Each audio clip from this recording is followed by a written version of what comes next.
Recorded live at Vauxhall Comedy Club, this is the Ding Dong Gong Show.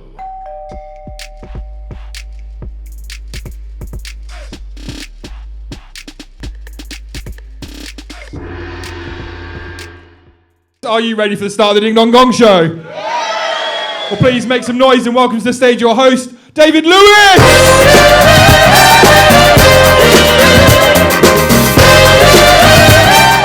Thank you very much indeed. Hello, Vauxhall, you well? You all right? Yeah. Welcome to tonight's Ding Dong Gong Show. Give me a cheer if you've been to the Ding Dong Gong Show before. Some people, not very many. Okay, it's the first time for most of you, that is all good. All right, what you're going to see tonight is not your usual sort of comedy show, all right? There are going to be some people coming up here from the back. There are the comedians. Give us a wave over there, comedians. There they are. If you look close enough, you can see where they've been cutting themselves earlier on today. It's very good. Self-harm, am I right? No. Okay, good. So, it's good. Can you hear me at the back okay? You can. It's just really shit opening material. Okay, good. So, let us not worry. This is how we're going to roll. You're going to be seeing a succession of comedians coming up, doing their stuff, trying 5 minutes out, doing their goal, trying something new. Who knows? They're going to be coming up here, and you guys are... Sometimes maybe good, sometimes maybe shit. That is pretty much what I'm saying. Sorry, that's my mum in the booth, all right? So don't worry about her. So you're going to be hearing a lot of stuff from these guys. Some of them are fucking brilliant, as I say. But you guys will have the power to decide who stays, who goes, all right? So what we need are judges who are real pieces of shit, all right? And you, sir, in my eye line, look like the perfect person to start off with, all right? But we'll get there. I'll explain it all right? I know this sort of feels like the sort of AA meeting with a few sort of homeless people thrown in over here, apropos of nothing. I like this. This guy's sort of rich, but also homeless, all right? So he's lost a lot of money on crypto. So don't worry about him. He's fine. He's going to do what he does. I imagine he's going to bury his missus under the patio at some point over the course of the week. I'm joking, as if he has a patio. But let's not worry about that now, because we're going to get there together. As I say, we're going to do it. We're going to explain to you what's going on. It's a fucking brilliant show. Some of you guys are pumped. Some of you guys are obviously coming up on MDMA on the front row. But everyone else, you're going to be fine, all right? So this is all good. I need to sort of speak to some people, find out what's going on. Because you're like a nice crowd. By nice, I mean just not necessarily going to be violent, because you all look, and I mean this with love, a little bit too old on the front row. So that's fine. It's good. Don't worry about it. It's good. Don't worry. It takes one to know one, all right? So that is all good. I'm nearly 40 doing this. Can you believe that? I'm 40-fucking-3. All right, so don't worry about that. So listen, let's speak to you on the front row. You're going to help me corral the room in, because everyone's sort of a bit nervous at the moment about committing too much. I'm saying to because of this guy over here, the fallen headmaster or whatever he is over there, who used to have quite a high place in society, and now, with love, you are trash, all right? So that's how he is. I'm sure you're probably the dad of one of the comics anyway, so we'll find out soon. So, do you know what? We'll speak to you first. Tell us your name, big man. Chris. Everybody say hello, Chris. So, Chris, what a pleasure. Nice to see you. It's all jokes, all right? Everything I say to this couple on the front row, I mean every fucking word. But everything else, it's all jokes, all right? So it's fine. But, Chris, talk us through. What's going on? What brings you down, etc.? Well, our house was repossessed this morning. Your house was repossessed this morning. Chris, I'll do the jokes, all right? So... that's all good. It's very unlikely you ever had a house, all right? Let's be honest, okay? So, you know, we're just falling behind on rent repayments and being asked to leave isn't quite the same as losing your house. So that's good. So you're here to keep warm more than anything else, is that right? Put the heating on, please, okay? Just shut up and stop talking over me, Chris, all right? So well done. All right, so Chris, who do you have here with you tonight? Karina. Your glamorous assistant, Karina. Hello, Karina. So what brings you down, Karina? What's going on? It's his birthday tomorrow. It's your birthday tomorrow. Well... the big 100 for our man over here. Give it up for him. Don't worry, I can say that. He can't hear me. Okay, so I'm joking. It's fine. Chris, a pleasure. Big birthday tomorrow. What sort of birthday is it? Big one? 53. There you go. Do you remember some of the people? There you go. That was just to make sure your fucking senses were still alert, Chris. Well done, all right? He's a doctor up there, Lee, okay? So he knows what he's doing. Well done. Have you been to the Gong Show before? No. First time ever? Yeah. Do you want to see some blood tonight? Is that what you want? Yeah, let's go for it. Do anyone want to see some fucking blood tonight? You all seem really nice. This is like fucking Homes Under Hammer or some shit. I like this. Is like that Antiques Roadshow with some fucking children over here thrown into it. I know what's going on. Let's speak to you guys on the front row. We need to get this guys pumped. You guys are excited, but these guys have just had far too much fucking red wine with their home-cooked fucking, you know, lobster beast reduction or whatever they were having. So, you talk us through. Tell us your name, madam. Yesra. Yesra. Everybody say hello, Yesra. Talk us through. A pleasure. What's going on? What brings you guys down? You are performing. Okay, that is some real big dick energy sitting on the front row as well. I like that. You're not fucking around, are you? Okay, don't forget the trash running with the other comics. You are here by yourself with your Bumble date, you loser. No offense. All right, well, listen, open micers. You got to do what you got to do, I suppose. He's your brother? Okay, I'm so sorry. Oops. What are you going to do? Well, I've offended you. I've offended them worse, but what are you going to do?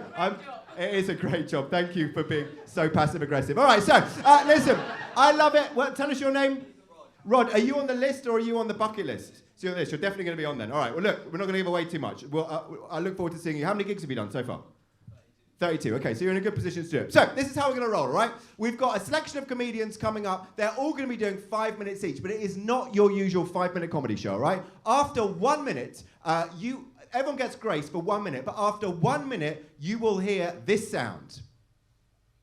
And at that point, you then, for the next 4 minutes, have a chance to vote them off if they are shit, all right? Do not fuck around. We don't want to be here for ages, all right? Some of us have got homes to go to. Obviously not Chris, but some of the rest of us have got homes to go to. If they are shit, we need you to get them the fuck off, all right? That's just how it is. They are rubbish. They got to go. You can and all that stuff. A lot of these, comedians have had a lot of shit in their lives already. This won't even register as a bad thing, all right? None of them even know who their fucking parents are, okay? So they're here tonight because they've got nowhere else to go because daddy's gone bankrupt and they're fucked, all right? So that's why they're here. They're screwed. That's how it's going to roll. After 1 minute, you're going to have 4 minutes in which you can decide to get rid of them. Now, what's going to happen is we are going to give some gongs to the people or to the dongs to decide who is going to be the judge. Now, we need some people to be judges. While I go and grab them, please put your hand up if you would like to be a judge. Start now.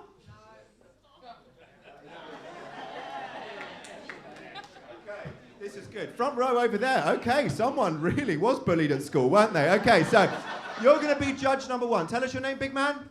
Chuck. Okay, Chuck. This is going to be for you. No, hang on, sorry. That will be for you, Chuck, okay? So this is going to be your gong. There you go. Switch it on. Will you switch that on, please, Chuck? I can't do it myself. One more. We need 4 judges here. Who's going to be a judge? Come on, let's have it. Who's going to be a judge? One lady over here. Tell us your name. Ellie. Give it up for Ellie. One more.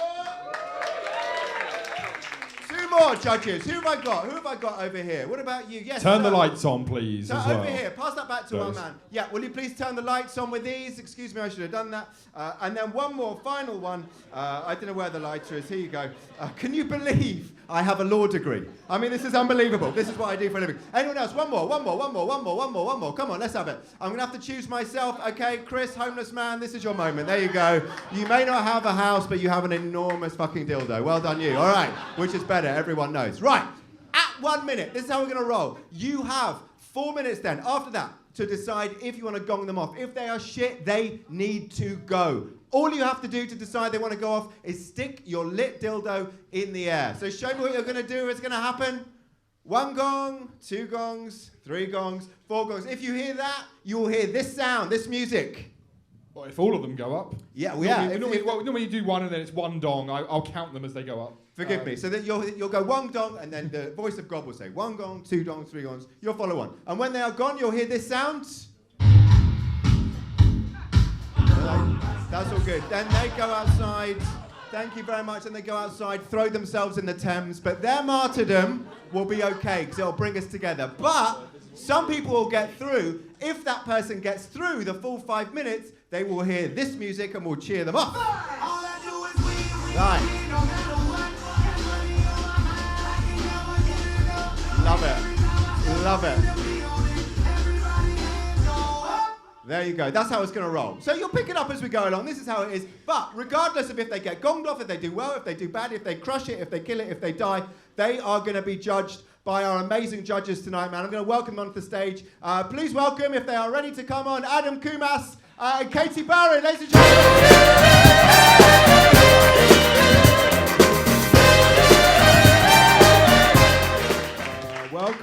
Welcome. Katie, hello, mate. So I suppose it's up to me to say to you, what are you looking for tonight? What are you trying to see? Non-shit comedians. Makes and sense. also, you guys who have the dildos, you need to put them up if they're fucking bad. Yeah. I cannot hear bad comedy or I will murder rampage everyone. in here. Right. Well, get in line. You've got I 3 can't. other fucking serial killers ahead of you. But I I know, take your I point. get it. Thank you very much. Adam Kumas, man. I'm looking for the shit ones. I want to see people do really badly, and I want to see them suffer as a consequence. That makes sense. All right, well, Adam, was obviously comes from a very, very bad background. But don't worry about him, because we're going to do it together. We're going to judge who's good, who's bad, what it is. I'm with Katie, man. This is the main point of this show. If they are shit, get them off. You guys have a chance also to encourage those with a dong just to get them off. Shout something out if they're shit. What would you shout if they were rubbish, if they're dying up here, to get them off? Say again? Dildo. Dildo, that's good, all right. I love the way you Just said like that a in an weird- Italian accent as well.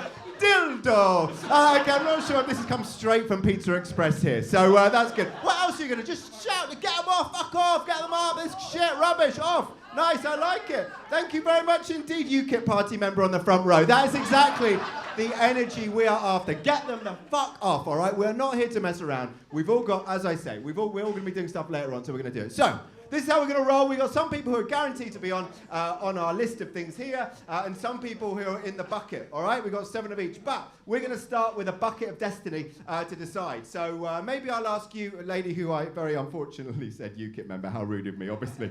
You're just a Vauxhall Conservative. So let us not worry about that. You're going to choose a name for us, and that person's going to be the first up here to do what they do best. Can I read it? I know, you might be alarmed if it was a foreign-sounding name. Okay, so that's fine. It is. Don't have a panic attack. It's fine, okay? Pooja Malampula, you're going to be our first act up here, doing 5 minutes. Ladies and gentlemen, you know what to do? Are you psyched for tonight? Yeah. Give them a cheer. Start the clapping!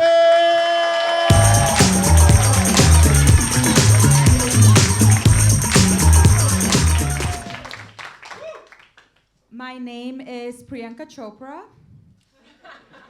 or whatever other famous brown person you think I look like. But it's okay because I think all white people look alike. So I've been told after my set that I might be racist against white people, but I just want to say the algorithm doesn't work that way. And I do have a white friend. So I recently chopped off 17 inches of my hair. And people assumed it was my way of coming out of the closet. Don't get me wrong, I've definitely thought about it. Like, we can all agree that women are the better looking gender, right? But unfortunately, sexuality is not a choice.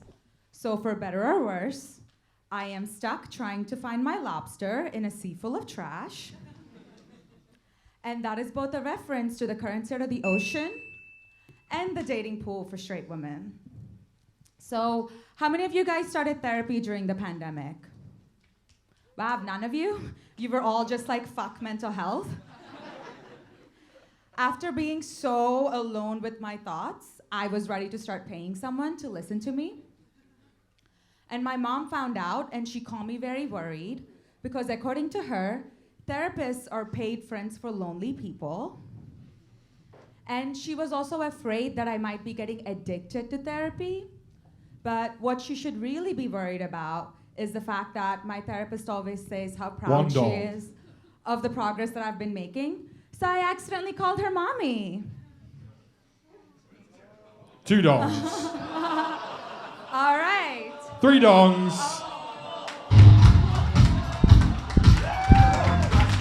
Thank you. Thank you. Pooja.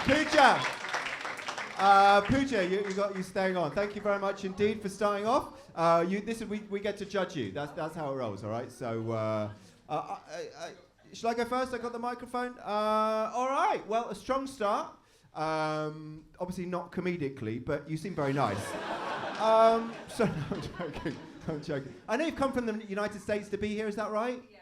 Okay, so you're fresh to British comedy. Don't worry about my mum. She's taken a lot of cat. All right. So the question is: so you just come? I'm just trying to get a sense of who you are. How long you been going? All that stuff. What's been going on? Yeah, I've been on and off doing comedy for about 3 years. Okay. Usually in America. Okay. And so how was it? Because it just didn't quite feel like it flowed. The jokes weren't sure where it was coming from. I like the ethnic bit. Obviously, I thought that was really good. That's strong. But I was like, you're somebody who knows it well. So I wonder if you're used to longer sets or something. Is that right? Yeah, I mean, I am usually used to like doing longer format stuff, but yeah. Okay, all right. Well, I haven't got much feedback for you, but I can state the obvious, and that is it didn't go great. But on a different night, I'm sure it will kill somewhere else. So don't lose heart. How long are you staying in the UK for? Okay, sounds like it's shortened quite a lot after that gig, hasn't it? Well, listen, whatever you do, good luck. I don't know. Listen to the others, don't listen to me. Adam, you're next. Hey, Pooja, first of all, thank you for opening the show. Never fucking easy. Give it up for Pooja. It's never easy going first. It's never easy going first at any gig, especially not a gig like this. First of all, I'd like to say, so you said you're American, and ethnically, whereabouts are you from? India, and I can tell Asian because you're wearing, a lot of hand-me-downs from your family. It looks like, nothing fits. But I'm half Asian as well, so I feel your pain. You said you've been going about 3 years on or off. I think my advice would be just spend a bit more time on, really, just like practicing. That would help out a lot. So patronising. Yeah, of course, I like that. Adam Kumar. This show isn't funny if I'm sincere. But no, genuinely, other than that, well done for going on. I think you, from judging from what the comedians we do have on, I think you're also very unique. So maybe just utilise that, and maybe you said you're more used to the sort of more long form stuff. That's fine, but with shorter stuff, just try and think about how many jokes can you get in the first couple of seconds. And maybe it was nerves, but maybe just put the mic behind you, because I think you sort of stood behind the mic and it sort of upstaged you a little bit. But other than that, Pooja, well done. Never easy going first, so good up. Okay, just say that was a very long-winded way of him trying to get your phone number, all right? So don't worry about that. Katie. No, yeah, you can tell you're confident. You can tell, a lot of, you're a New York comic, right? So a lot of New York comics have that material, but, or that confidence. But I think for me, I'd want to see longer set stuff from you, more longer things. And I wanted you to go more into, the whole, oh, you think all white people look the same? I want to hear more about that.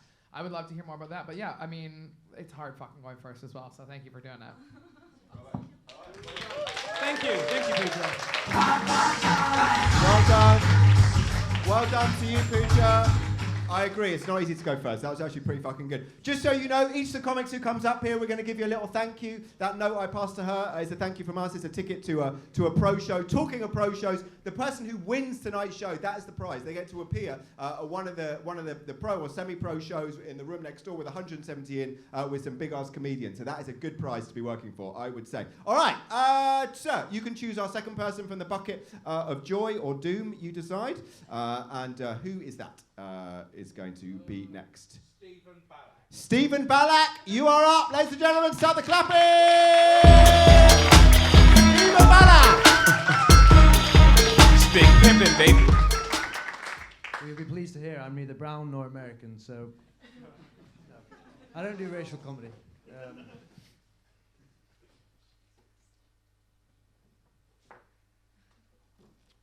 felt different. I'm shitting myself. No, this is my first time ever doing this, I should say, by the way, so I may stumble my lines, fuck up and puke all over you, madam. You look quite puke-worthy, am I right? A bit of puke, small amount of puke. No, but this is my first time doing this ever, actually, and I'm not getting paid, obviously, you tight cunts. But I'm not getting paid, no, I'm not getting, it's a great club, Vauxhall's great. I'm not getting paid, but I'm a student and I'm always in need of money, so if anyone's interested later, I'll be wanking people off in the toilets. Couple of... Yes, willy jokes, that's what we're doing tonight. You like a willy joke. Do you like a willy joke, madam? What's your name, madam, if I may ask? Pardon?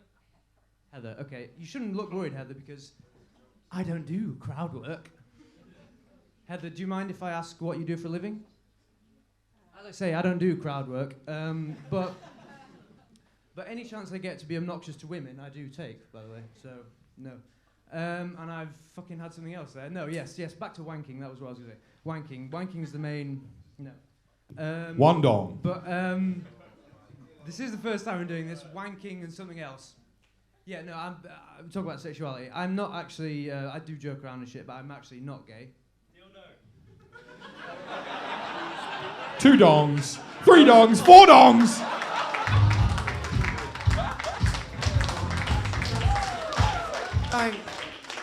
Thank fucking God, dildo Oh people. my God. Kate Barron. I was about to kill myself. Is that the closest you've ever been to a woman in your life when you were attempting bad crowd work? Or is that the closest a woman's ever let you come? All the restraining order. Is this actually your first time doing comedy? Not taking the piss, this is the first time I've ever done comedy. Yeah. Your level of confidence is I know, darling. way too high. I know, shut the fuck up. This fucking guy. You just give me real sexual predator energy, and I wish the jokes were as good as that energy you were giving. You gotta watch stand-up. You gotta go see some live stand-up. And the rule really is, until you have a tight, really good set and you're really comfortable on stage, don't interact with the crowd because it's gonna go exactly how it was. That's what I was trying to do. I was trying to do like I don't do crowd work. That's the joke. Then I. Yeah, there wasn't a joke though. You just don't do it. Stephen Ballack. Stephen Ballache. Okay, great. I want to say, man. Look, first of all, it's first time doing comedy, and the first time you fucking did you did a Gong show. That's never easy, you know. Never easy, and yeah, never easy. Definitely not easy, and you definitely showed that. Just a little clarification: we do pay acts, but they have to be funny. And the whole point of this show, is we actually people who get through, they actually get a chance at one of our paid nights. So hopefully you'll never come back. We're only joking. Look, I'd say I would never discourage anyone from doing stand-up. You've got to just keep going. This is all about thick skin. If you're going to be like, if we say something tonight, you're like, oh, we're never going to do it again. It's not for you, right? Because it's people. Everyone's died. I fucking die all the time, right? What I would just say is, I do think if you continue this, you've definitely got a career ahead of you as like a future date rapist or something. But other than that, Stephen, look, wasn't your night tonight, man, but please come back and do it again, man. We would like to see you again. All right. Yeah, look, I mean, I'd agree with both of that. Have you ever thought about something different, slightly different, like being a school shooter? That might suit you quite well. That's for you. I thought I was, in a strange sense, I was impressed because you came on and alienated like the front row, the audience, and called the judges tight cunts as if we decide who gets paid, all whilst wearing a top your mum bought you from Next. I thought that. No, I'm not. Listen, I'm not in a position to judge anyone. Your sister brought it to you. That's a fantastic comeback. But what I will say is that I enjoyed it, but not as much as I enjoyed those gongs going up. I mean, there's no need to be. I mean, this is one of the things I would say. You seem like a nice guy, and you seem like you could. You're quite young. How old are you? 20. So look, you've got years and years and years to make it work. But don't alienate the front row and then start being rude to a woman who even I was like rude to. I'm being protective of the woman who is fucking married to Nigel Farage, all right? So what I'm saying is how you managed to put me in that terrible position, you are not forgiven. But everything else was all good, all right? Anyway, bravo, enjoy, thank you for doing it. Never easy, Stephen. Thank you, buddy. Thank you, mate. All right. Do you know what? We're going to go someone from our list here who's already pre-booked in. Ladies and gentlemen, please welcome on. Start the clapping. It's Tom Elvis.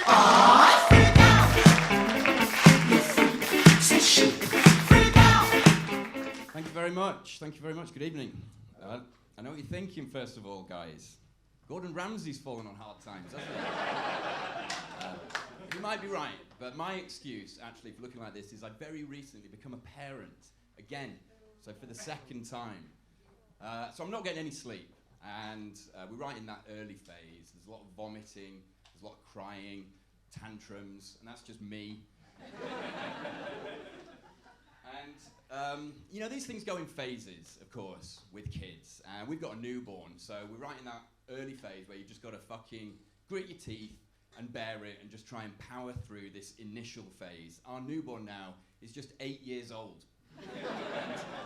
And he's got a brother who's 10, so as I understand it, we're about halfway through that fucking hellish period before they finally grow up and stop relying on you for fucking everything and start to leave you alone a little bit.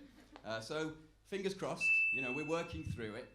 But no, I'm joking. I enjoy being a parent. It just goes on for quite a long time, doesn't it? That's the only thing. And I find it difficult when there are other parents who just seem effortlessly good at it. I find it really irritating. Recently we were away with a whole bunch of other families, and some of the dads would get up early in the morning just to play with their kids, which I found bizarre.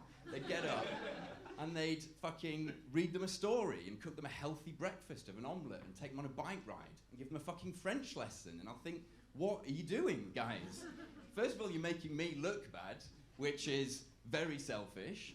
And my wife would say to me, they're such nice families, aren't they? They're so good. I'd say, no, I fucking hate them. They're ruining my holiday.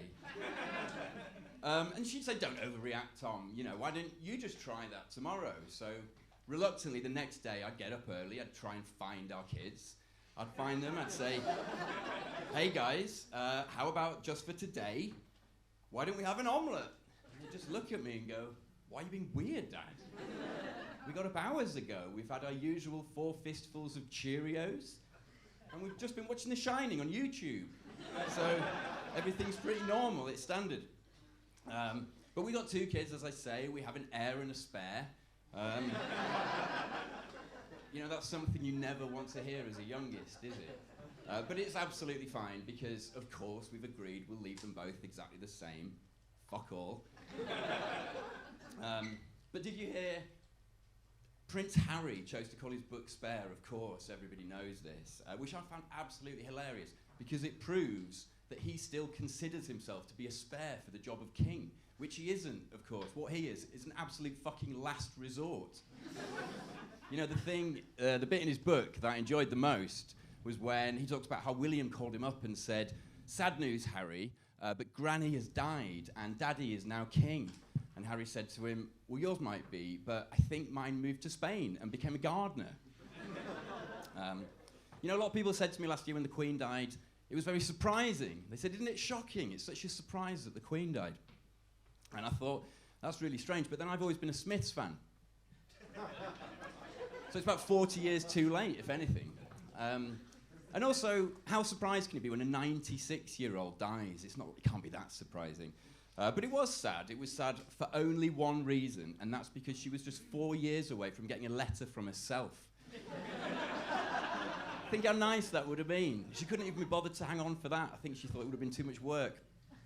And did you see Prince Andrew got to keep the corgis? Which just goes to show how much everyone else fucking despises those dogs.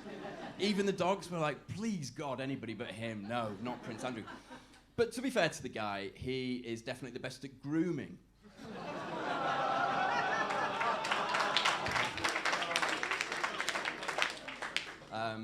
But I digress. I was talking about having children, and we've got 2 children, as I say. And I sometimes worry, we live in London, we live in Hackney, and I think, is it okay raising kids in London? Is it a bit too dangerous? And then I remember, it's so much better than where I grew up in Yorkshire. There are so many more options here in London. You know, when I was a teenager, I would sit in a bus shelter, smoking really shit weed with my friends, just staring at a field. This is absolutely genuine. We did it for days on end. And I think, there's no need to do that in London, is there? You know, things are so much better here. There's so many more options. You don't have to kind of get caught up in all of that. You know, for a starter, it's so much easier here to source really high-quality drugs.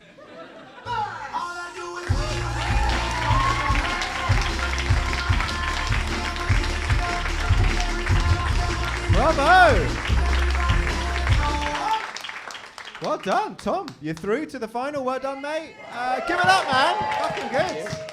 Adam Kumas, what do you think? Tom, well done, mate, for being the first person to get through tonight. Thank you. Yeah. I think, well deserved. And I think, a large proportion, a large reason for that is, the bar before you was set so low by the previous acts. I appreciate that. I do. Yeah, and I think I'll just say first of all, congratulations to being a dad and coming up and doing open mic comedy. I remember my dad's midlife crisis as well. And well, I would just say I actually like this. You were the first act tonight who actually had jokes. You actually had jokes. It was like set up punchline. You could actually follow it and stuff. Some of them for me were a little bit too down the road, but I mean, I'm guessing are you kind of early on in your career? How many gigs are you on, if you don't mind me asking? This is 5, gig 5. Fucking 5! I mean, that's great. That's great. I would say, if I was to sort of just give you a couple of practical bits of advice, and this is just for me, I would say maybe shorten up some of the premises. Yeah. Just get to the setup, make it a bit shorter, get the punchline quicker. You'll be able to see this actually because these shows are recorded. You do look down on the floor quite a bit when you deliver the punchlines. Yeah. And some of the punchlines are really good. Some of them one of them even got an applause break. The grooming one was particularly very good. And you're looking down on the floor, and to me, it just sort of represents a little bit of lack of confidence in the jokes. Right. So you've got the material. You won tonight, or you got through tonight. So just have a bit more confidence, man. But other than that, Tom, well done, mate. Honestly. Just a quick one on a couple of those jokes. The Queen getting a letter from herself and the grooming one, they're jokes that have been done on Twitter a lot, so people might pick up on that if you start gigging regularly with those. But just a quick one. But I mean, you delivered them well. Okay. I mean, I'm absolutely not aware of that, honestly. Yeah. No, that happens a lot when Yeah. comics start, right? Because you start kind of looking for like obvious jokes as well. Yeah. But then what happens is the ones that are really obvious and sort of those low-hanging fruit, they've been done a million times. Yeah. So that's why it's hard with pop culture stuff or stuff that's kind of trendy and right now. Yeah. But you have a very likable quality too. You do. You really are someone who I was like, I wanted to keep watching your stuff.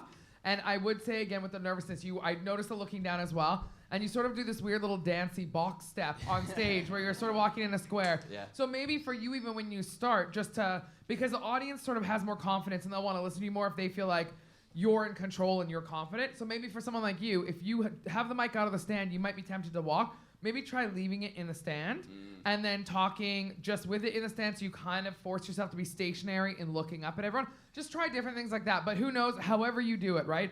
Just try different things. 5 gigs in for you to be this good, that's really fucking great. And that's very telling that you're going to do great. Thank you.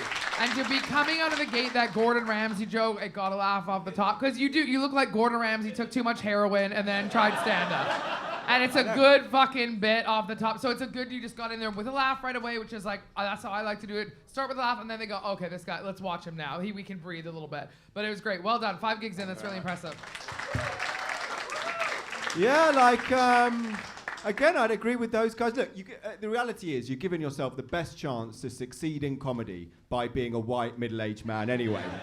So that's really important that you recognise that. Do you know what? I agree a lot with Kate, actually. I think it's the likability factor that's really key to these things. Because the guy before you I felt quite alienated from him. He's a funny guy in a different way in a different club. But tonight, it just felt like you want someone to like, someone to sort of embrace, not swearing, just being, telling sort of reasonable jokes delivered very nicely, very warmly, very authentically.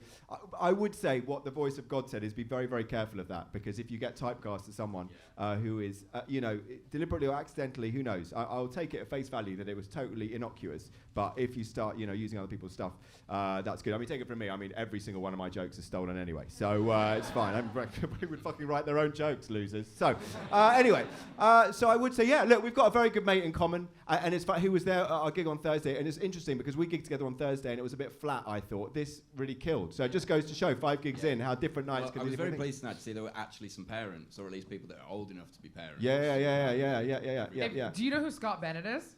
No. Watch Scott. You guys know Yeah, Scott Bennett, yeah, right? yeah. He's a fucking fantastic comic. He's got kids. He does a lot of like family stuff. He does it in a way that's like really relatable, so parents like it, but he's so good at bringing it to the club because the way he tells it, he's fantastic. Go look him up. Go look some other, not that you have to be just parent stuff, but he's a great one to look at. He gets away with a lot of stuff because he's so likable. And that's the benefit of being really likable on stage, is you can push that boundary even further. Yeah. No worries. Listen, well done, mate. We'll see you at the end. All right, welcome on. We're going to go to the next act. He is probably the same age as Des Lynam, so that was quite reasonable. All right, anyway, Alex Batones Fernandez is up. Start the clapping! 5 minutes is up. Hi, everyone. I've got a rescue dog.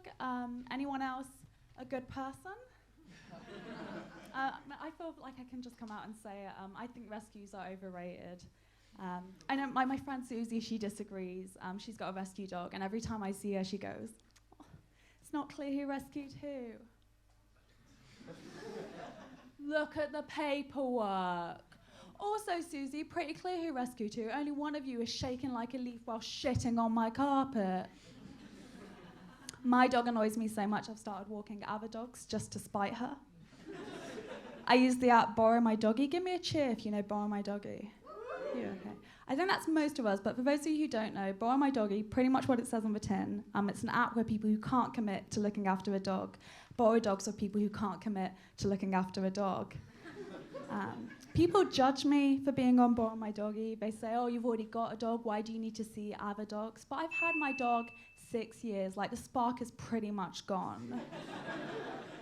And I'm not gonna lie, I don't think my dog loves the fact that I'm on the apps. Like, she doesn't like it when I come home smelling of other dogs, and there was this really awful moment last Christmas where she found this really expensive present in my coat, and she thought it was for her. But then Christmas Day arrived, and all I'd got her was a Joni Mitchell CD. It's quite easy to fill out a profile on Borrow My Doggy. You say stuff like, oh, I had a dog growing up, so I know I like having a dog, or I would have a dog, but my landlord won't let me. I've learnt the hard way you cannot take that same approach on a regular dating app. Like, you can't go, I had a boyfriend growing up, so I know I like having a boyfriend. Or I would have a boyfriend, but my landlord won't let me. Or I used to have a boyfriend till I had to put him down because he got a bit bitey. I do find dating quite challenging. I'm a very high maintenance person. I know I'm high maintenance because my friends no longer ask, how are you? Yeah, they just text, hope you're doing okay. Hope you're doing okay. Ask me how I am, you cowards. I'm anxious, depressed, and a hoarder. I'd say I'm very much a triple threat to myself. Although I'll level with you, I'm technically not a hoarder anymore. It's just hoarder's quite a difficult label to let go of. Yeah, that's a throwaway joke. Look how far I've come. I really loved Harry Potter growing up because I could really relate to Harry. Like when he was 11, he received a letter from Hogwarts. I got one from the Brent mental health team. And then we both spent the next 7 years trying to outrun the darkness, only to discover it was inside us all along. I once asked an audience, is anyone here depressed? And a guy answered, I am now. Which is fair, it's been a bit dark, we'll lighten things up a bit. Knock, knock. Who's there for me? I do see a therapist, although not romantically, he has made that very clear. I'd say my favourite antidepressant so far has got to be the morning after pill. I really recommend it. Ladies, top tip, if you need to get the morning after pill, go to Boots, right? Because you can actually collect advantage points on it. And like over time, all those points add up, and I've been able to spend those points on the condoms we should have used in the first place. I've also been on about 7 different antidepressants in total. I realised I've had as many antidepressants as Snow White-haired dwarfs, only like none of them have made me happy, only sleepy, dopey, and grumpy. I used to think like maybe smoking weed would help, but that just made me a hi-ho.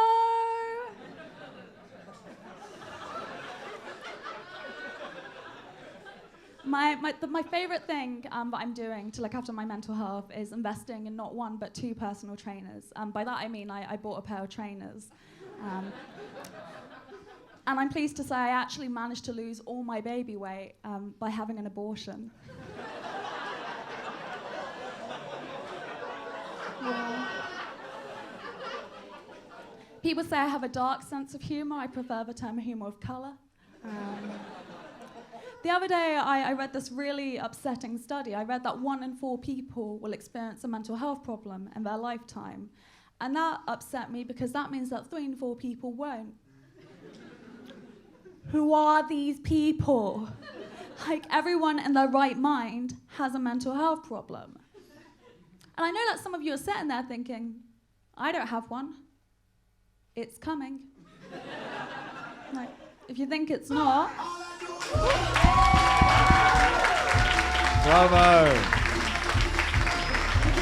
Wow. Very good. Well done to you. Give it up, man. Alex Patolis Fernandez smashed it. There you go. Look, I'm going to make it quick because I presume you need to get back to Clapham sometime soon. How long have you been going for? You've been going a while? 2019. 2019, so the pando, so maybe a couple of years. I thought it was really, really good, man. And I thought it was really funny. And if I may, and this is a bit sort of grandiose to say, but I really appreciated and I really, really enjoyed the bits that were more personal than the other bits that were more general stuff. Sure. The stuff about you, it sounds like fucking Simon Cowell, some awfulness. But what I mean is, the jokes about you, even if they were self-deprecating about your life, I appreciated more than the other stuff. I thought it was really funny. I thought the abortion joke, obviously you're a total piece of shit, no offence, but that was... That was very, very funny. That was probably my joke of the night so far, which says perhaps more about my mental state than anything else. But I thought it was great. I mean, I thought it was... I'm just trying... There's not much else I can say. Crack on. I mean, I would say, like, you could be... someone... Your delivery is so good at points that if you did a whole 5 like that, that's like... You could take that to Comedy Store. I don't see any reason why not. I thought it was brilliant at times. So, yeah, big well done. Yeah, I mean, same. I've seen you before. You're great. My favorite thing about you on stage is you do super self-deprecating dark stuff, but you do it with like this smile, and you have this like high sort of status position on stage, and the contradiction of it just makes it so palatable. And it's really, really great. Like I was saying, likable to the other guy who was just on, but it's a really good example. When you're likable on stage, you can push it far and talk about losing the baby weight with the abortion and stuff. That shit was fucking funny. Yeah, I honestly think you're fucking great. And I think for starting in 2019, 2 years of a pandemic, and really just not having been going this long, like your confidence on stage, this is what it is like. That still confidence to just deliver the material is fucking great. Yeah, I really liked it. Thank you. Alex, I'm gonna be honest, this is the first time I've seen you actually perform, so I'm saying I'm a big fan. I really do want to see you again perform material. I really like your energy. You've got all the energy of like a nanny who might suffocate children in their sleep. And I do think you have done that. I'm gonna go the same as Kay. I think what really sells it for me is the fact that you've got this almost very like quiet, unassuming demeanor, and then you just say the wildest dark shit. It's like it's really nice, and I think that is thanks to the antidepressants you've been on. For me, yeah, I just thought I think the antidepressants and the sleepy, grumpy, and dopey line was just so well written, so funny, and then you followed it up. It's good that you've got that in there, and then you take it that step further with the abortion joke. But as I am pro-life, I do think you're a piece of shit. Okay, no, but other than that, Alex, really good stuff. You fucking showed them what you could be achieved tonight. So really well done. Bravo, well done. All right. Do you know what?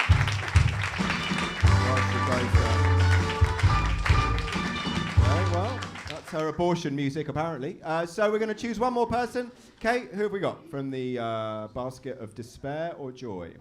Freddie Hill! Freddie Hill, come on down!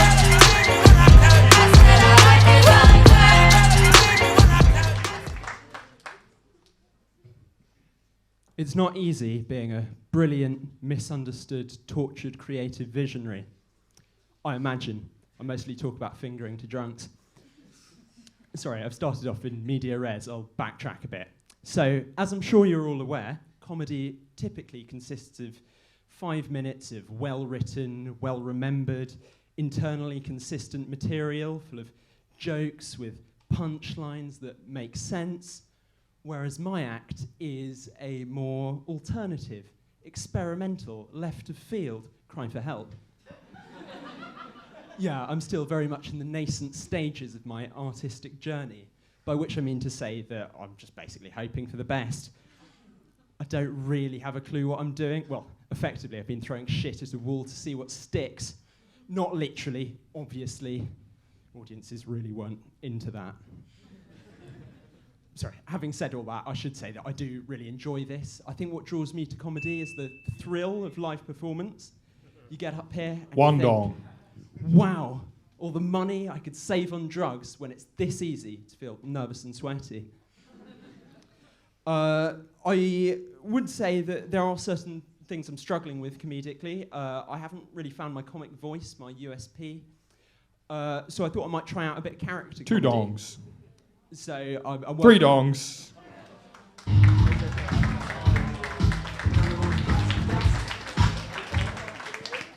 There you go. Adam Kumas.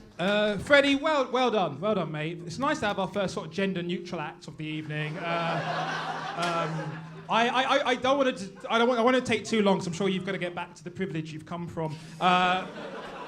No, I think honestly, look, I think you strike me as quite young. Are you still in private school, or what was the? How old are you, if you don't mind asking? I'm 24. Okay, so not that young. Okay, great. What I would say, Freddie, is I think how many gigs have you done, if you don't mind me asking? I've done 33. 33. Okay, so I know we've seen people do better tonight with 5 gigs, but to be fair, 33 is still fucking nothing on the scale, right? And I think you are different. You look different. You're wearing something which maybe devoid of a personality. But I think what I'm trying to say, like, I think you are going to be different, and I think I would like to see that. You're sort of saying like, oh, this is what my comedy is different. I don't do punchlines. I do this. But I just wanted to kind of see, well, what is that? And how are you going to make that funny? And I'm sure you've probably done gigs where you've done well. So I just like to maybe see a bit more of that. You do have a unique style. You have a unique look about you, and you do come across as likable.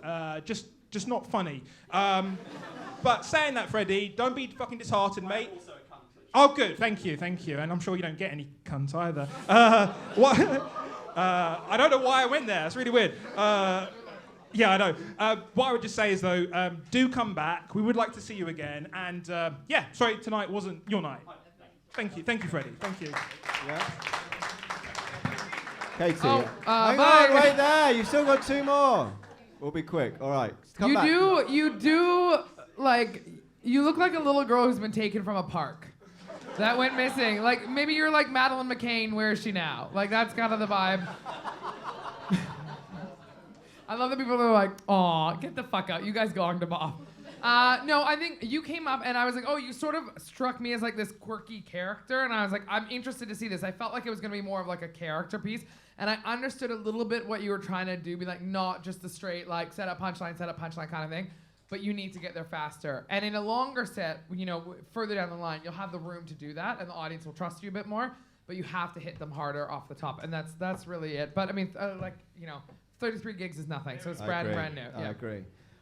Thank you, Kate. I mean, look, the way I look at it is that, you know, you're going to be okay, because when your parents die, you're going to inherit really well. So just hang on till then, is all I'd say. But comedically, all I would say is, it sounds like a strange thing to say. If you're going to write jokes, don't sort of write them because you think other people will find this funny. Don't project that. Write stuff that just feels like innate in you, that is funny. You know, there's enough to go by what you have, your background, who you are, how you look, all these things that all of us have got if we're comedians, you can go with. I would suggest do that. There was no sort of, I mean this with love, there was no authenticity. And if there was authenticity, I imagine you would be quite a funny guy. So I would agree. I'm not saying it's a criticism, I'm saying there is something in there. But I'd say with Adam, you know, come back at some point, you know, bring back all of the Rees-Moggs, and we'll come and, sorry to offend your related family over there. But come back and see us again, as I would agree. You're no one you've done 100 gigs, but, you know, I hope that helps, because it's supposed to. Otherwise, then I'm sure your dad's a barrister anyway, so you'll do well in the law, so it's all good. But anyway, thanks for coming down. Come back, Freddie. We'll see you Well done, soon, buddy. All right. Let's go straight on. Dan Ashley is act number 6. Bring him on, Dan Ashley.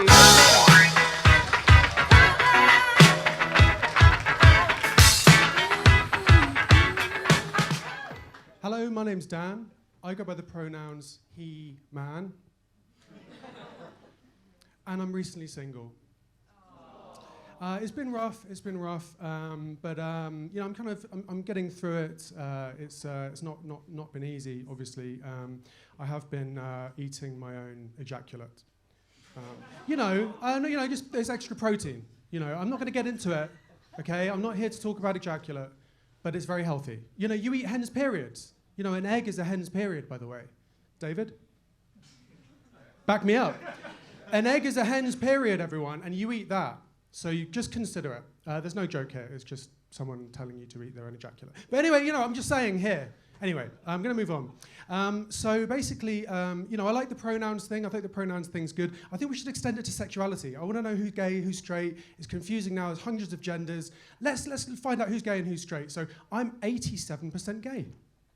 Yeah, exactly. I think it should be expressed as a percentage. So, like you, sir, how straight are you approximately, percentage terms? 1 dong. 100%. Methinks the lady doth protest too much. You could be. I mean, maybe you are. I don't know. 2 dongs. Okay.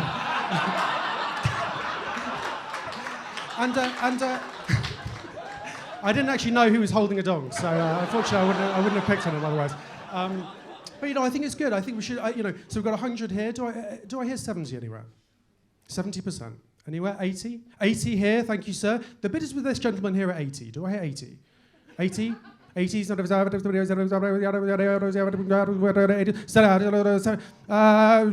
bisexual at the back. I don't know what it means. It's just the sexuality auction.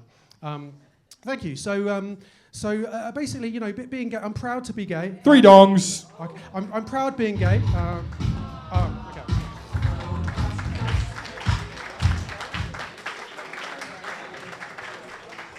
Thank you, Dan. Kate Barron. What do you say to the man who eats his own cum?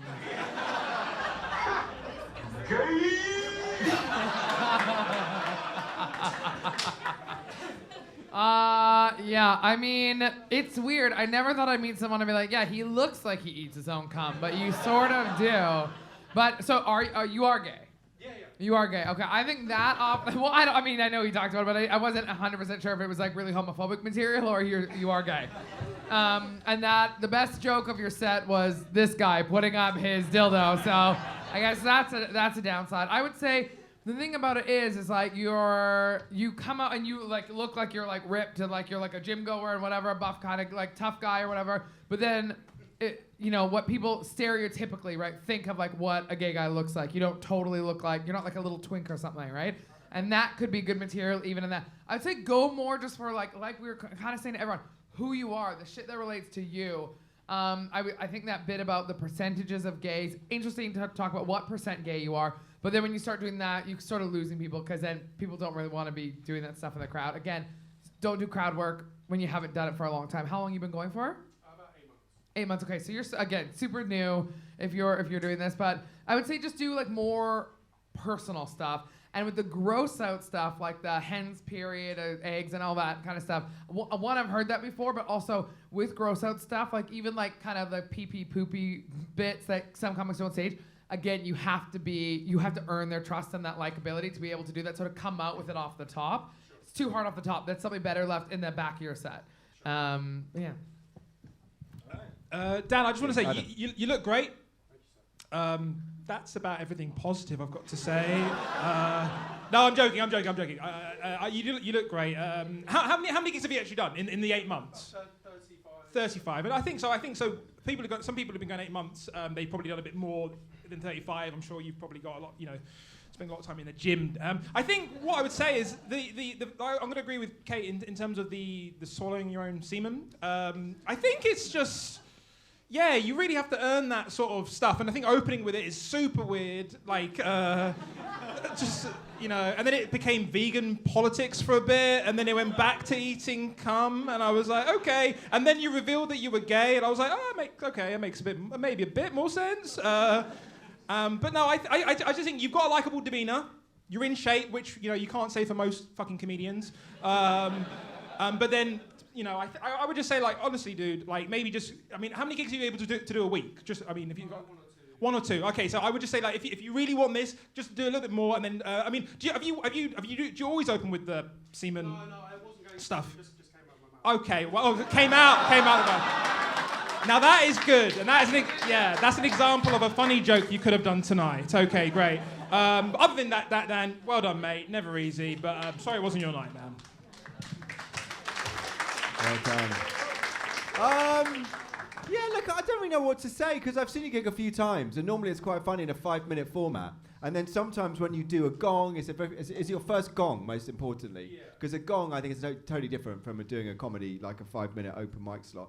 I would say it's good. And look, I would agree. There's something to be going with. Like you look not atypical to what a comedian looks like in the traditional sense, right? You look like you take care of yourself. It looks like you don't have a sort of heroin problem. It looks like you know who your parents are. So I may be wrong about all those things, but that's at least how it comes across. And there's something to be worked in with that. But no, dude, I thought it was good. I agree. I thought the ejaculate thing, because we had a chat before and I was like, start big. And I didn't realise how big you thought that was.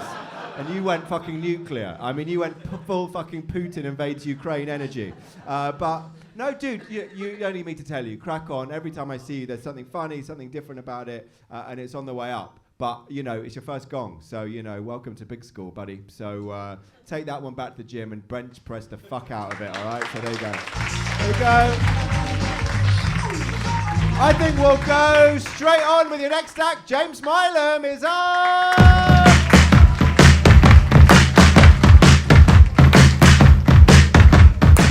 Hey, how are we doing? We good? Hell yeah. I'm in a good mood. I got catcalled today. I know, a lady shouted, hey! Psst, psst, psst, psst, psst, psst. It's quite sweet. I just come back from Beijing. Their Chinatown is massive. So big. No buffets though, it's rubbish. I missed the lockdowns. Anyone else miss the lockdowns a little bit? A couple of people, yeah? I miss them. I miss all the TV I used to watch. During the first lockdown, I watched The Walking Dead. Or Captain Tom, as most people called him. Yeah, I'm sorry. I'm sorry for Tom. I like Americans. Any Americans here? Yeah, too many? Sorry. I'm sorry. I do like Americans. They're very nice. I met an American girl the other day called Dallas. That's a pretty cool name. What's your name? Ellie? Sarah. Well, Dallas came up to me and said, my name's Dallas. I thought that's pretty cool. Americans are so damn patriotic, they will name their children after places in America, right? If you're American, you can be called Dallas and it works, or Dakota, or Nevada, or Austin, or Georgia, right? I love the trend. I'm bringing it over here. I'm calling my firstborn Scunthorpe. Might be all right. Scunthorpe, time for school. Scunthorpe, Colchester, Milam, get down here. I wouldn't do that, obviously. That is fucking cruel, right? If I have a son, I'm going to call him Peter. Short for Peterborough, obviously. Let's not fuck around, you know. I think hipsters on bikes should be called Camden Hells Angels. Not bad. I do think we should start naming groups of people like we name groups of animals, though. I think that'd be quite a good idea, right? You could have a murder of crows, a pride of lions, a savile of pedos. Might work quite well. Like, if a group of sheep is a herd, a group of deaf people is an unheard. You know what I mean? That kind of level. It's nice to have Americans here. Hello. I went to America recently. I got a little bit tripped up with the language, right? Because we have the same language. We just have a few little differences, don't we? Like, we say rubbish, they say trash. We say primary school, they say elementary school. We say gun range, they say elementary school. Yes, I clap. I'm sorry, don't reach for your purse, I'm sorry. Yeah, man, it's good. It's nice to be here. I'm happy. I'm dating. I went on a date recently. I get tripped up, man. I think men and women, I find it weird. Like, they say the exact same sentence. We can say the exact same sentence, but mean two completely different things, right? Like, if I'm on a date with a girl, she looks at me and says, "I'm not wearing any underwear." There's a few things I can take from that, right? I know the date's going well. I know that she's having a nice time, and I know that I might get a little bit lucky later, you know? But if I look at her and say, "I'm not wearing any underwear," because you might shit myself at the restaurant. Like, that's pretty much all that's happened there, right? It's not fair. How come when she does it, it's sexy, but when I do it, I've ruined a lovely evening again, you know? So it's tough. I'm getting a bit fat. For me, getting fat is a dominoes effect. Yeah. I want to talk to you about Musk. Do we like Elon Musk? Yeah, that's a few boos, right? He's got this thing called Neuralink. Do we know what this is? Couple of nerds in the back. It's nice. I think Neuralink is going to change the world. Basically, what it is a little microchip that goes inside your brain, and everything you can do on your phone, you can now do in your mind. Which sounds like a good idea. He's looking for people to trial this technology this year, which does sound okay until you realise you'll be getting the fucking Nokia version of that microchip. Right, in 15 years down the line, most people are walking around with the iPhone 13 version, and all you can do is play Snake. Like, fucking... Like, my Elon Musk microchip allows me to surf the web in the comfort of my mind. What can yours do? Well, I can send you Apple Bottom Jeans by Flo Rida on Bluetooth. That's as much as I can get, you know. Yeah, man, it is very nice to be here. I like the Bible. Do we like the Bible? I've been smoking weed and watching religious history documentaries. That has been my life, right? There's certain drugs, right, I feel like I don't need to do anymore now that I'm a little bit older, right? I used to do those NOS balloons, yeah? Now that I'm a little bit older, I get the exact same feeling standing up a bit too quickly. I get a high every time I get off on the couch. That is perfect. But I've been watching religious history documentaries and smoking weed, you know, Blaze the Lord and all that, you know. It's quite fun, right? Right. Bravo. Here you go. Well done to you, James. So break it, man. Give it up for him, man. Smashed it all the way through that 5 minutes. Look, I suppose I'd start by saying there were some confused looks when I said to Dan, the act before you don't look like a typical comedian. I need to say, this is exactly what a typical comedian looks like. Head to fucking toe, every square inch, especially the preposterous facial hair, okay? It takes one to know one, James. You got it. Fortunately, we're not here to talk about physicality. Your comedy, I thought, was excellent. I thought that was super funny. How long have you been going for, buddy? About 4 months. 4 months only. That's really, really good. You know? It's people like you, and I say it's a compliment to have upset the apple cart, because you sort of come out the blocks firing, because that was really, really funny. The stuff was really nice. I mean, I really want to say negative stuff about him. I mean, look at him, but I can't. I can't. I thought the jokes were really nicely crafted. I thought there was just enough like self-deprecation, just enough sort of authenticity, but most importantly, it was enough silliness. I thought it was clever and funny and engaging. And we're going 4 months, so fuck you. Well done. Bravo, mate. Very good. Thank you. Appreciate it. Yeah, I Katie. mean, for 4 months, that is fucking crazy. And it is weird as well, because compared to the last act, you do look like you swallow cum. So it's, which is also a weird fucking thing. You have If that's going to get me a pro gig. you have a little on your stash still, but 4 months in, that's fucking wild. But you had my favorite jokes of the night. Those were so well written. The Chinatown being massive over there. The Walking Dead Captain Tom, like jokes that are memorable jokes. The audience members go, oh, that guy that told that joke about, like, it's great fucking writing. For you to be doing this 4 months in is absolutely well. I'm super excited to see the kind of stuff you're doing. It's awesome. I got one.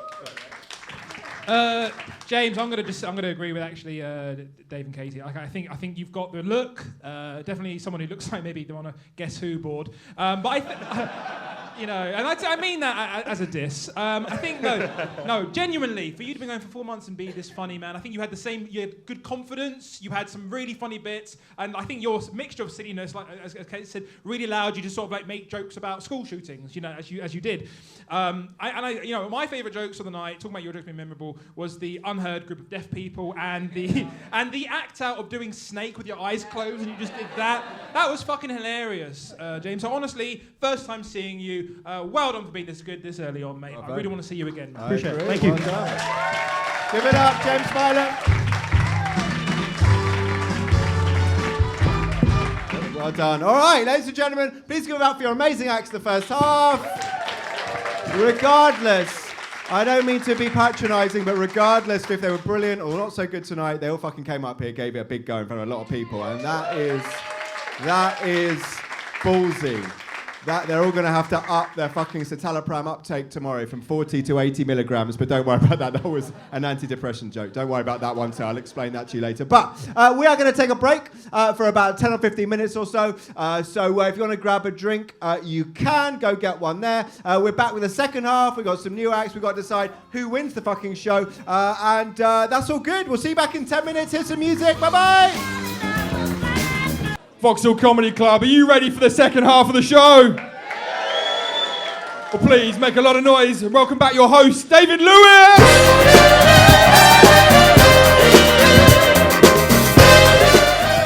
Thank you very much indeed, voice of God. Hello, Vauxhall Comedy. Well, you're right. We are back. Some of you are not. Your brother has, I'm afraid, gone to go and kill himself. Maybe it's for the best. So, let's not worry. We're back for a second half of tonight's show. Do you know what? It was a game of two halves, that first section, wasn't it? Let's be honest. So let's see what the second section is like. We need to welcome back the judges, first of all. Please give them a big cheer. Adam Kumas, Kate Barron, you're up.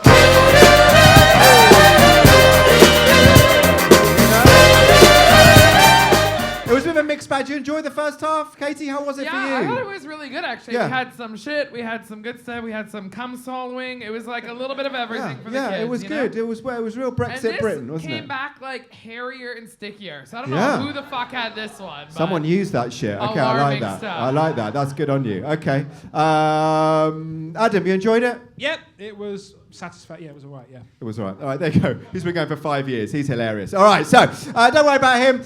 We have got a second section to come through, which I'm pumped for. We need to decide who's going to be the judges. We've got these back again. So, man, give me someone's got to be a judge. There was a guy at the back who put up his arm before but never got picked. Is he still there? Yeah, that guy. Yeah. Who's the guy? There you go. You can choose that. Will you pass that all the way back to this guy? Just keep passing it back. Do you know my favourite person is the Italian guy that just goes, dildo. Where's that? Is that you over there, buddy? Okay, give it up for the Italian guy. You can be a judge.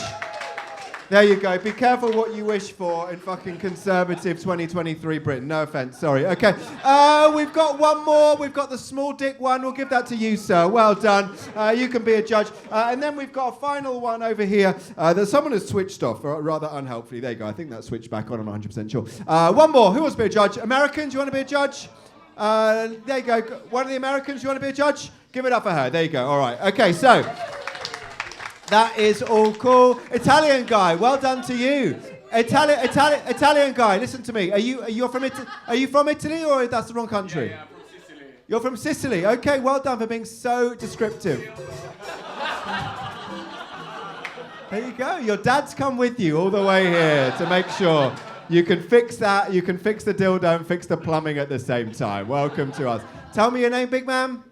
Vincenzo. Of course it fucking is. All right, that. I bet you he's just bullshitting. His name's Frank and he's from fucking Broxbourne in Kent, but he's just taking the piss. Who are you here with tonight? Let me say that to you Italian. Who are you here with tonight? My boyfriend. Oh, okay. I like it. Oh, okay. All right. Don't tell mama. Okay, that's good. But let's not be alarmed. Let's all fucking do it together. I like you, Vincenzo. What's your boyfriend? Are you also Italian? You're from the UK? You're Spanish. Spanish and Italian. How sweet. Well, you guys inevitably are going to be deported very soon. So enjoy it while you're here. So do you know what to do, Vincenzo, my friend? Every time you hear it, let me give you a very, very quick 30-second summation. Everyone's going to come on. They're going to do 1 minute of material. At 1 minute, you're going to hear this sound. At that point, you then can stick up your dildos if you do not like them. Show me what you're going to do, and they will be counted. 1 dong. 2 dongs, 3 dongs, 4 dongs. Bravo. That's how we're going to roll. They then go. You'll hear this music over there, and then they'll go and join your brother somewhere underneath an enormous juggernaut outside, and then you can claim all of your parents' death money. Okay, so it's not going to be that bad for you. Tell us your name, American woman. We're going to speak to you for a second. Sarah. What brings you down tonight, Sarah? Hilarious. Okay, so listen, there's Sarah. Turn your dildo on for me if you don't mind. Welcome to Big School. Oh, is that one broken? Sorry about that. Welcome to the UK. Everything's fucked now, isn't it? But that's good. All right.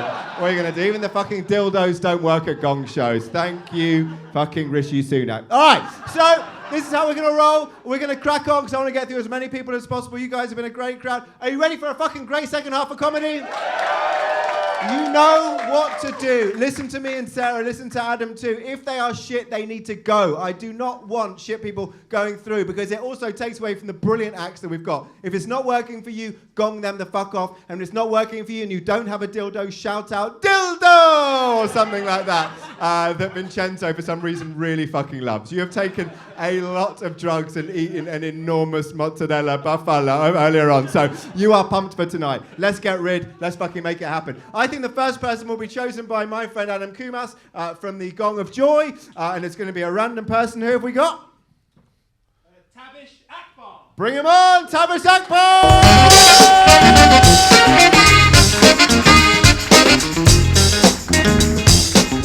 Hello.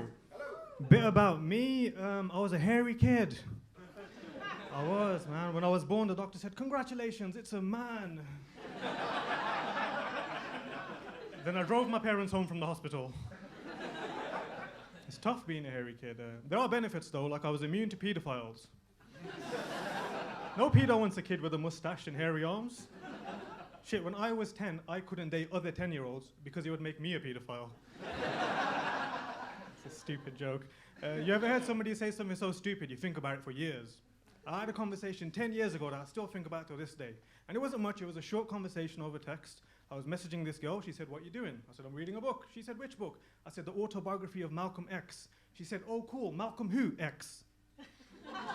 You understand? She thought the X was a kiss. And I was just reading a book about some dude called Malcolm. And it's been 10 years and I still can't look at that man's name the same anymore, you know?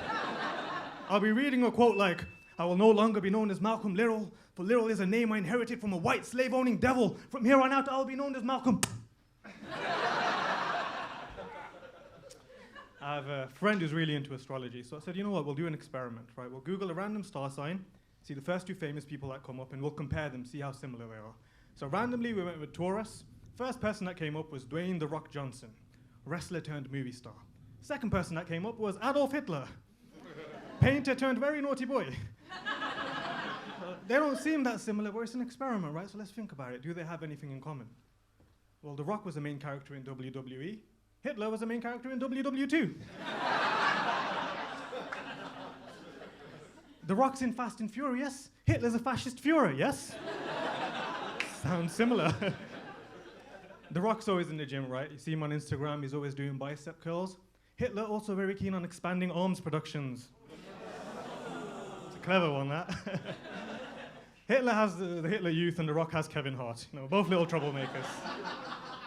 But yeah, we tested it experimentally, and I think we can conclude that Dwayne Johnson's a white supremacist. There's this girl that I have on Facebook, right, and she mainly uses it for activism, but it's just activism for pit bulls and how they're treated unfairly in the media. Now, I don't have an issue with half of Facebook being about the unfair PR of pit bulls, but the other half of her Facebook is just anti-Muslim stuff, right? So she'll write a status saying, if you spent time with a pit bull in real life, you would know they're kind and loving creatures. Don't believe all the negative things you read in the media. But then, she'll share some blatant fake news bullshit like, UK Muslims want to ban Peppa Pig. And she'll write a caption, if you want to ban Peppa Pig, you can go back to your own shitty country and watch Jihadi Giraffe. And obviously when I read that, it upset me because that show's shit compared to Peppa Pig. Jihadi Giraffe was terrible after like 3 seasons. No character development, plot holes, I don't watch that shit anymore. Now it's all about Osamas in pajamas. Now that's a good show, I'll give that show a solid 9 out of 11. And then she'll write another status saying, you know, you shouldn't judge all pit bulls by the violent actions of a few. And the violent ones, you should try and understand how they ended up like that. But then she'll like share every local crime news stories, but just the ones where the criminals are Muslim, right? Or just Asian, she can't tell the difference. And it'll be something stupid, like 2 Asians in Birmingham robbed a Poundland or something. And she'll write, you see what these people are doing to our country? I say we deport a lot of them. I'm like, damn, you want to deport all of us because 2 Asians robbed a Poundland? Your people robbed actual countries. Poundland is not a real country, you know. It's not like we colonized Poundland. Changed the name to Rupeestan. I thought if I ever get rich, I'm going to buy every pit bull in the country, give them all Arabic-sounding names. Just to mess with this girl. You'll see it on the news, like, breaking news, terrorist pit bull Max el-Baghdadi attacks British boy in Hyde Park. ISIS claim responsibility, saying Max is such a good boy. See how she handles that moral dilemma. But yeah, I want to travel more. I went to Thailand a few years ago. Thailand's obviously most famous for being the place where white people go to find themselves. And when I got there, that's what I found, white people. I had to put one of the locals to the side. I was like, bro, I don't mean to alarm you, but I think you're being colonized. And stop teaching them how to kick.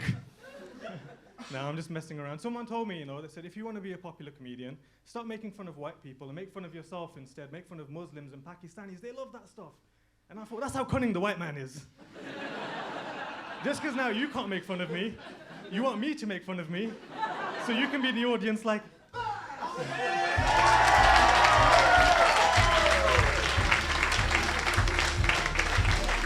All right, Tabish Akbar. What can I say? I thought it was very nice. I liked, as a Jewish man, I appreciated the Muslim stuff, interrupted by a bit about Hitler, and then back to the Muslim stuff. Fortunately, thank you for clapping Hitler. Well, look, I mean, just the biggest props really to the middle-aged man in the front row for not gonging you off immediately when you said you were Muslim. So I think you're the real hero here, Mr.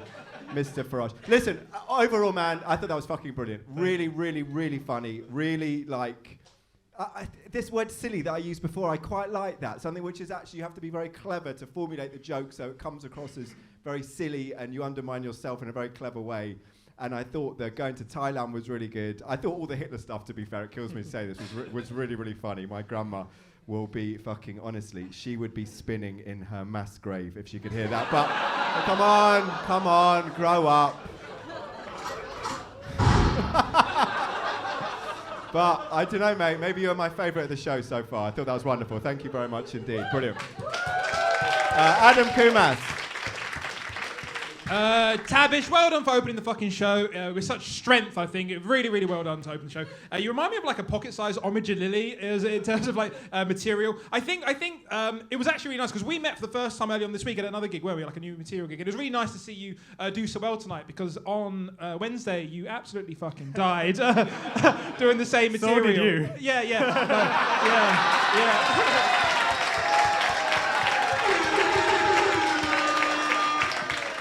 Yeah, that's true. Maybe it was a bad gig. Okay.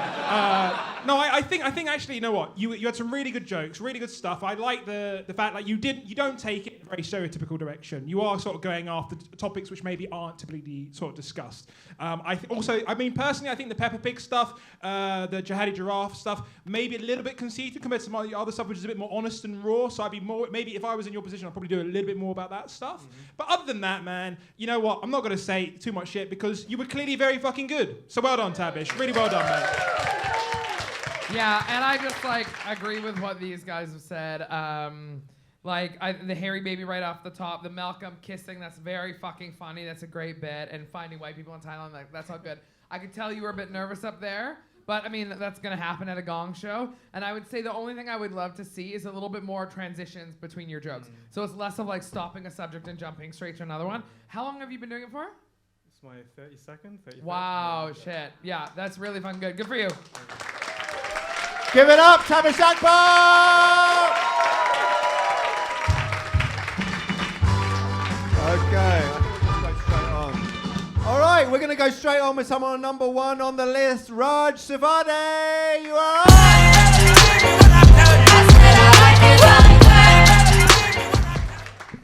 So I don't know if you guys can tell from my skin color, but I live at home with my parents. I don't know if you guys can tell from the way I dress, but my mom still buys me my boxes. Living at home with my parents has made porn an extreme sport. It's also given me supernatural abilities like lightning fast reflexes, supersonic hearing, and magical powers. So when I now hear footsteps approaching my door, I can now magically change big black cocks into British Broadcasting Company. Which isn't that impressive when I think about it, considering they're both wankers. So I think I ruined porn for myself because I started at a very young age. Back then, I can type in boobs and be finished within 20 seconds because I've only seen 2 pairs of tits my entire life. One was my mum's. Great gal.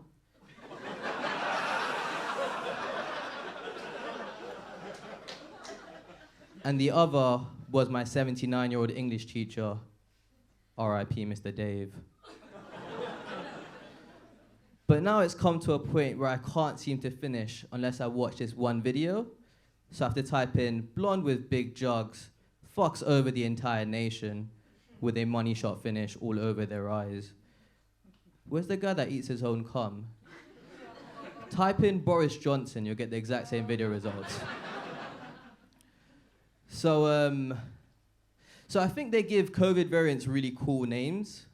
Like they had Omicron and Delta, and recently announced a new one, Kraken. I think if you want people to stop spreading the virus, please give it some fucked up names. Like this is the new COVID variant, COVID Crackhead. And then have a picture of Boris Johnson right next to it. So by a show of hands, who likes traveling? Put your hands up if you like traveling. Yeah? Keep your hands up if you like traveling with Ryanair. 1 guy, 2 people. We have now established who has brain damage from Ryanair landings. So Ryanair recently had a flight going from Oslo to London Stansted. The plane got diverted 400 miles away to Edinburgh in Scotland. Passengers then got off the plane and were told to make their own way home. That's like my girlfriend wanking me off. Wanking me off, midway, stopping, telling me she fucked my cousin, and then telling me to finish myself off. That would leave me angry, upset, and left out. If anyone's fucking my cousin, it should be me. 2 dongs. 3 dongs.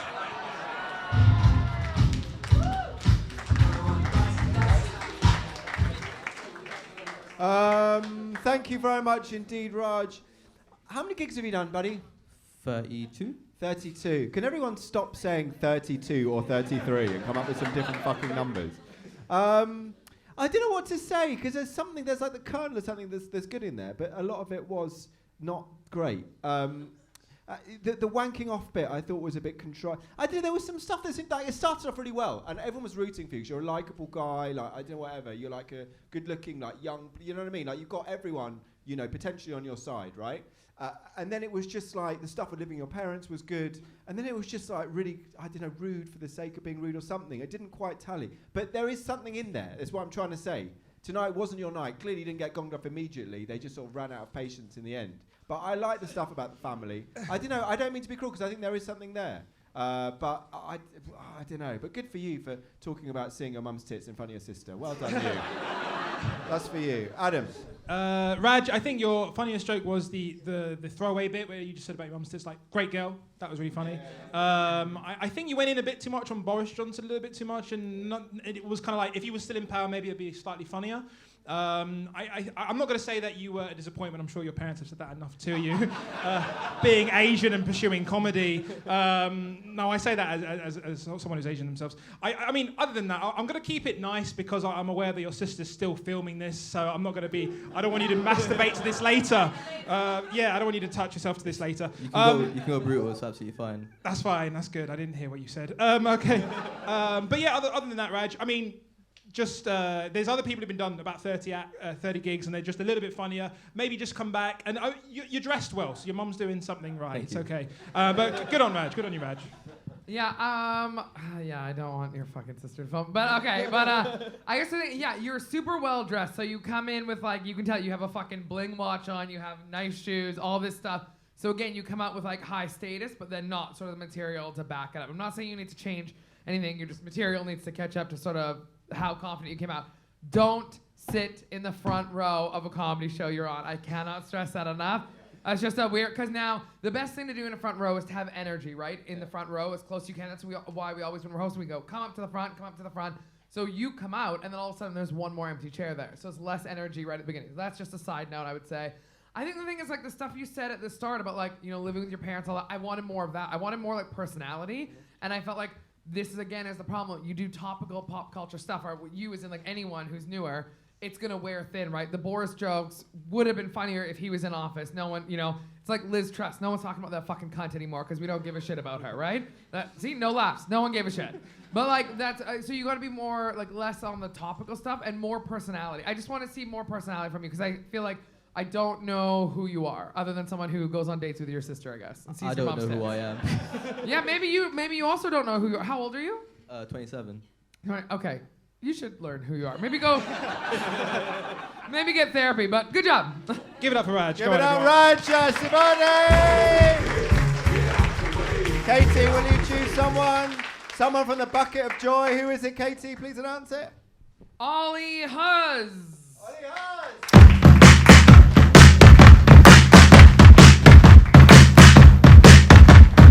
All right. Ooh, all right, thank you. Good to see you. Before we start, I just want to do a quick mic check. Mike, how you doing? I'm good. All right, good to hear. I love you. I'm from Wimbledon originally. Wimbledon, of course, is famous for tennis matches and knife crime. So you're going to see a lot of this. Fuck you. And then everyone ends up in the court. I get a lot of shit for the way I look, for my hair specifically. Last time I was here, one of the judges said, "You look like Draco just got out of rehab." But the joke's on you, because I have a drinking problem. So whenever I go out, people say the same thing, obviously. They go, "Hey, Malfoy, Slytherin." One guy just went, "Accio." I said, "Bless you." So that was fun. When you're not here, this place is Club Antichrist. You know that? Ooh, spooky. I came here with a friend of mine. She said, "All right, Ollie, before we go in, there's a dress code. One dong. You're going to have to..." 2 dongs. 3 dongs. Fair enough. Thank you for being the spokesperson. Do you know what? Stay there, Ollie. I'm here. Do you know what? I've got to say to you, man, I'm gutted for you that you were Gong so early. It's reasonable. I don't blame the judges because there weren't any jokes in it, but you were really, I don't mean that badly, you were really compelling. And I really sort of liked you. I don't know what it was that didn't quite work, but I was rooting for this guy. I thought you were really good. The thing is, maybe it's sort of... Were you also rooting for Jeffrey Dahmer? Maybe that's how it is. You look a bit, and I don't mean to be so reductive and to bring it down to this, but you look a little bit sort of like a clairvoyant who does kids' parties. Does that make sense? Yeah, I like that. And so for that reason alone, you've put yourself slightly separately apart. And how many gigs have you done? If you say 32, I'm going to kill myself. No, like 40. I'm going to fucking join Al Qaeda. 40, 45. You've done 45. Okay, that's good for bumping it up 13. Well done. So I thought it was good. I thought it was nice. I have no idea who you are, but no idea what the comedy is. The bit from Wimbledon was good. Obviously, you're like another fucking white middle-class male who got the 8 billion on the comedy circuit. But that's good. You sort of found a sort of niche in there, but... I don't know why it didn't work. I was enjoying it. I have to say, you're the only person who's been gonged off so far I could have carried on watching, I got to say. Thank but you. I have one of those, Cheers. It's all good because I'm sure you're doing a media degree anyway. I think we'll agree to disagree on that last thing.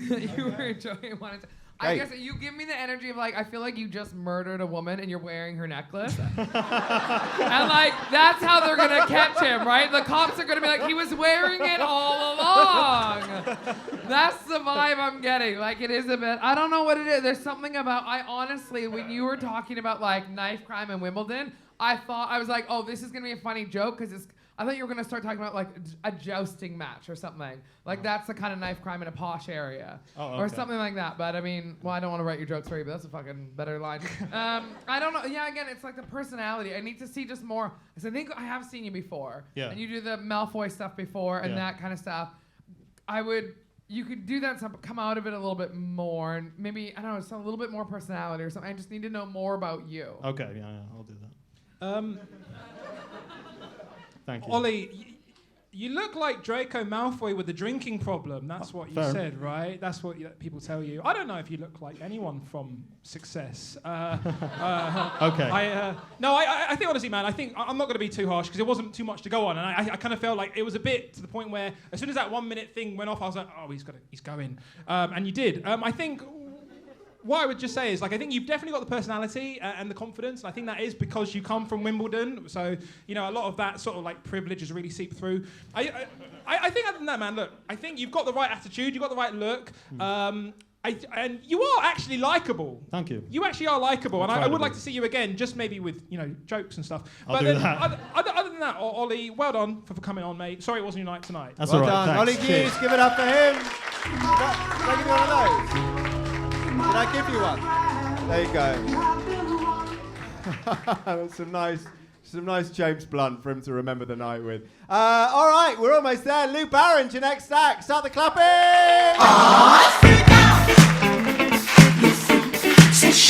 Hello. How are we feeling? We all right? Yeah. So my name's Lou, and I'm a lass from Newcastle. Nah, not acceptable. If someone stands in front of you and they say something like I'm from Newcastle, you've really got to pretend like that's a good thing.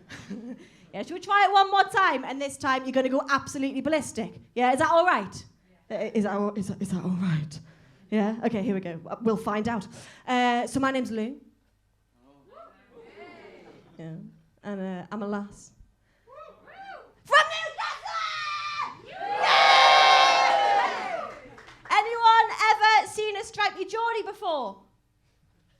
It's what happens when tears make their way through fake tan. Anyone here ever been to Newcastle?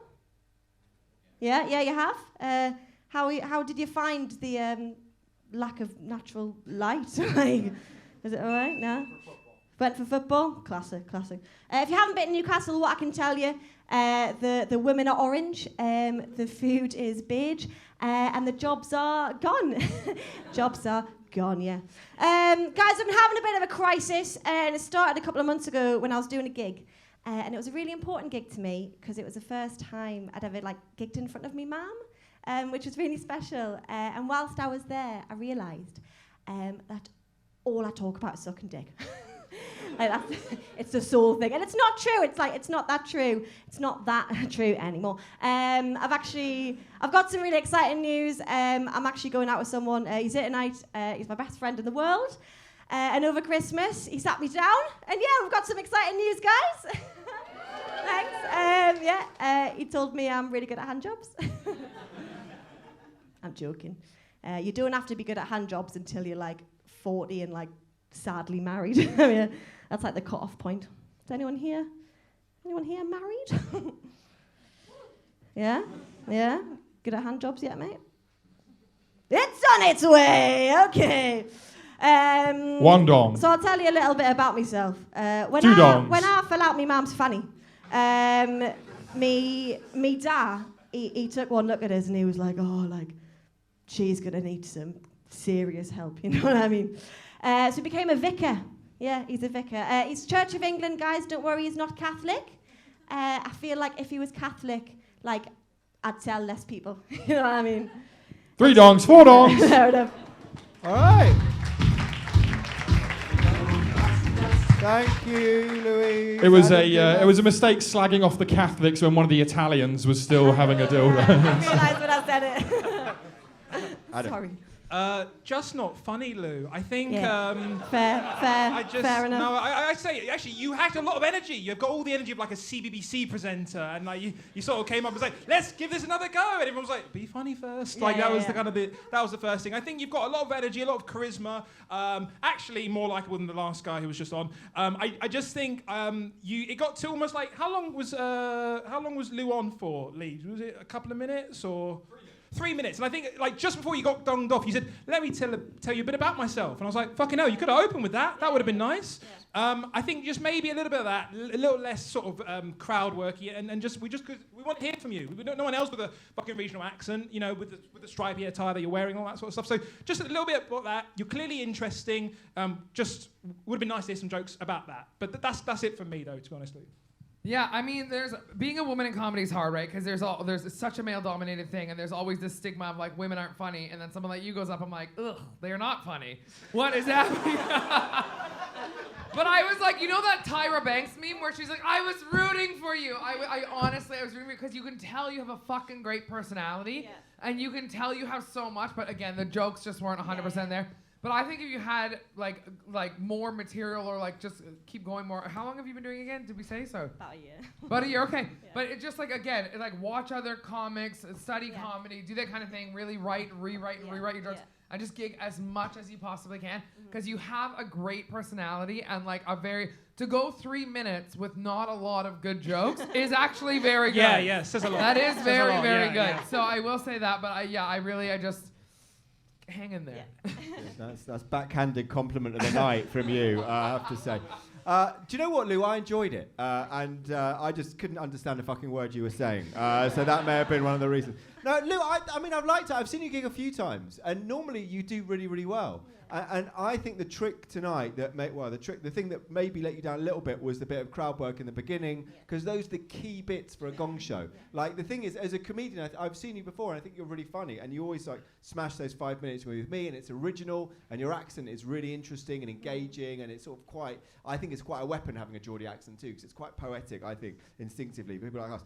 So I mean, I thought I don't know, dude. I thought it was a shame. I'd see you do it again, and another Gong show. So I mean, I would say to you, don't be too disheartened, because I've seen you do comedy tons, and your stuff is very, very funny. But tonight didn't quite work. But that is show business. So thank you very much. Give it up. Thank you for coming down, Lou. Lou Barron. All right, Adam, will you choose someone for me? It is the end of the road for her, but not for Benji Waldman is up.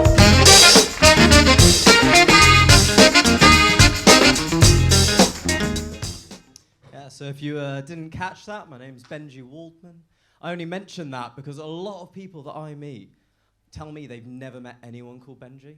Yeah, they tell me they've never met anyone called Benji over the age of 10.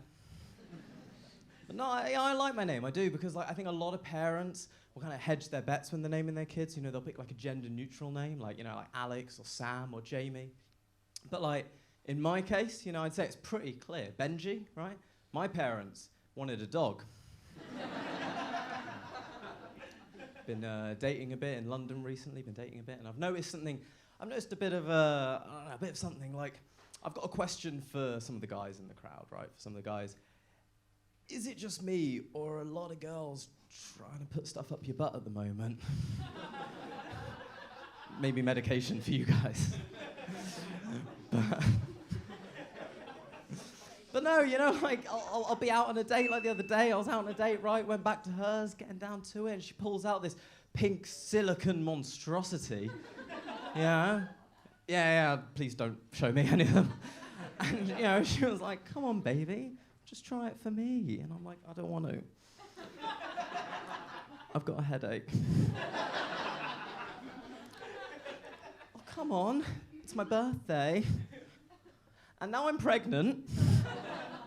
And I know what I said about naming your kid, but she really feels like a Peggy. Sorry, I know, a bit of an arsehole move. I was visiting my parents recently, visiting home. My parents, so I'm Jewish, right? And my parents are quite traditional and strict, but then also quite modern and liberal. You know, like, so they sat me down, right? They called me over, they were like, hey, Benji, come on, boy. And they said, look, we don't care who you end up with, right? Like, we don't care, boy, girl, whatever, as long as they're Jewish. You know, my parents don't care what someone has between their legs, as long as it's kosher. Yeah, my mum's been trying to get me on J-Swipe, right? The exclusively Jewish dating app. Because that's exactly what the Jewish community's been missing. Segregation. Like, we're not inbred enough already.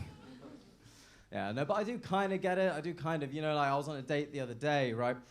And it came up that I'm Jewish, and she goes, you're Jewish? And I'm thinking, she might be racist, right? And then she goes, no, you don't look Jewish. And I'm thinking, great, she's racist and blind. Like, and she's like, no, you look good is all. And I'm like, does the Torah not teach to forgive, you know? Probably. But yeah, no, I'm getting real tired of anti-Semitism, guys, I am. Because, like, people come up to me and they'll say stuff like, you know, all Jews are rich, all Jews are successful, all Jews are powerful. And it's like, hey, don't you think I have enough to worry about without trying to live up to the expectations of racists? The worst example I got was the other day, right? This made me so mad. Two dongs. I was out with a friend, we were catching up, and he asks me to invest in his startup company, right? He asks me, and guys, I don't know if you've noticed, but we're in a cost of living crisis right now. Like, the only reason I'm performing tonight is so I didn't have to pay for a ticket. And I can't be investing in companies, so I say no. And he goes, you know what? You people are all the same, you people. And I was like, my people? My people? My people have been around for thousands of years. My people... 3 dongs.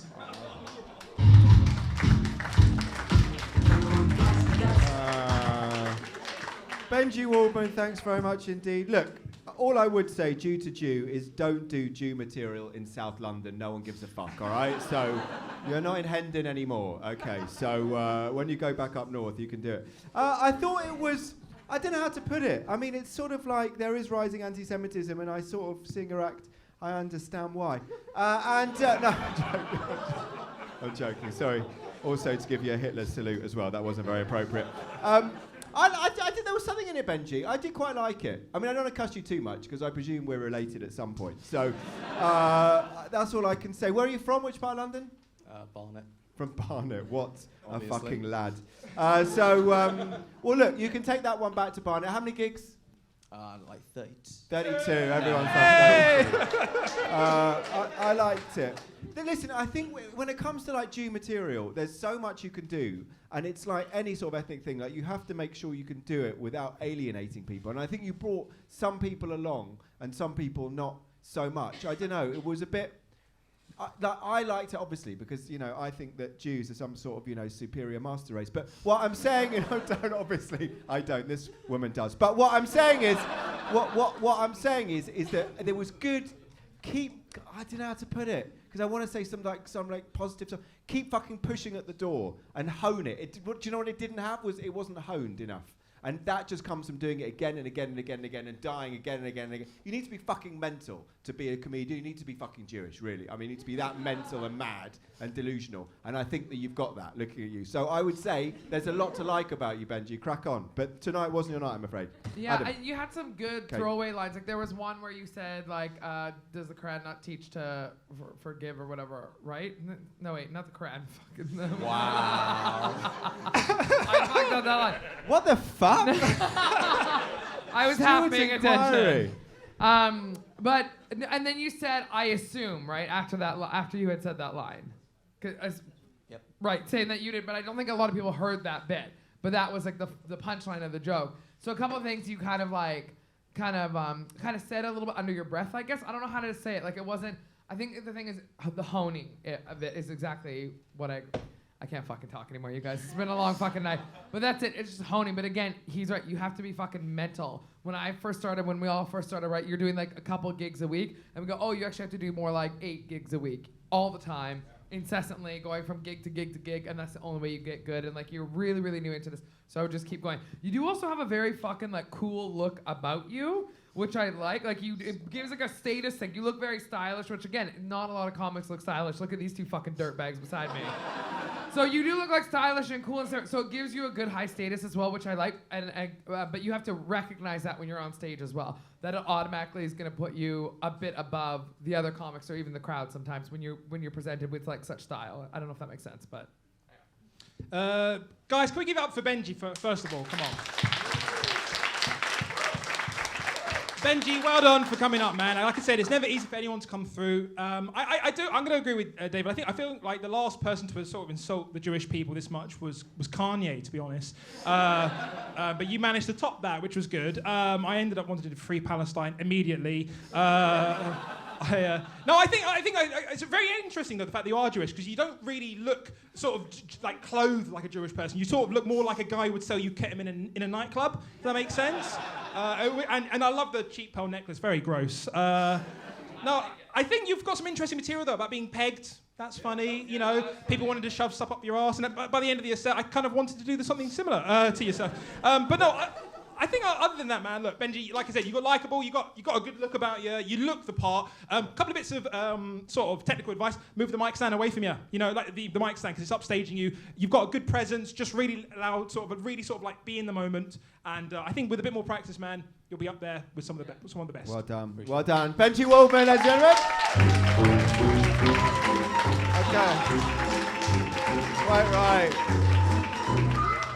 right. I'm going to choose the next person. It is the Pundance King. Nah,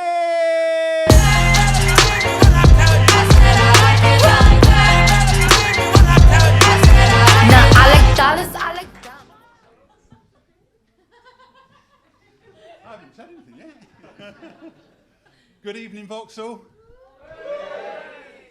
I've been looking forward to this for months. I'm going to love the next 5 minutes. I hope it's okay for you. That does sound a little bit like my bedroom banter. The first thing I have to address is why the silly name, the Pundance Kid. 2 reasons. The first reason, the missus won't let me appear under my real name due to the midlife crisis. And 2, I love puns. Love the puns. You are quite a young, sophisticated audience. The puns aren't your cup of tea, and I know that. So I guarantee 2 or 3 puns max in a row, and then I'll move on. So see if you can bear it. Are you willing to give it a go? Okay, we will try. Okay, so it's always been a dream to play football with my young boy. Turns out he's not round enough.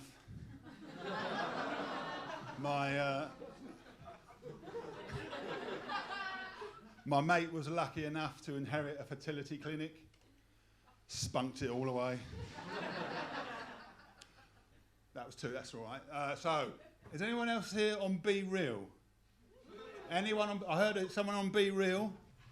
If you don't know about it, it's a telephone application and you all join it as a group.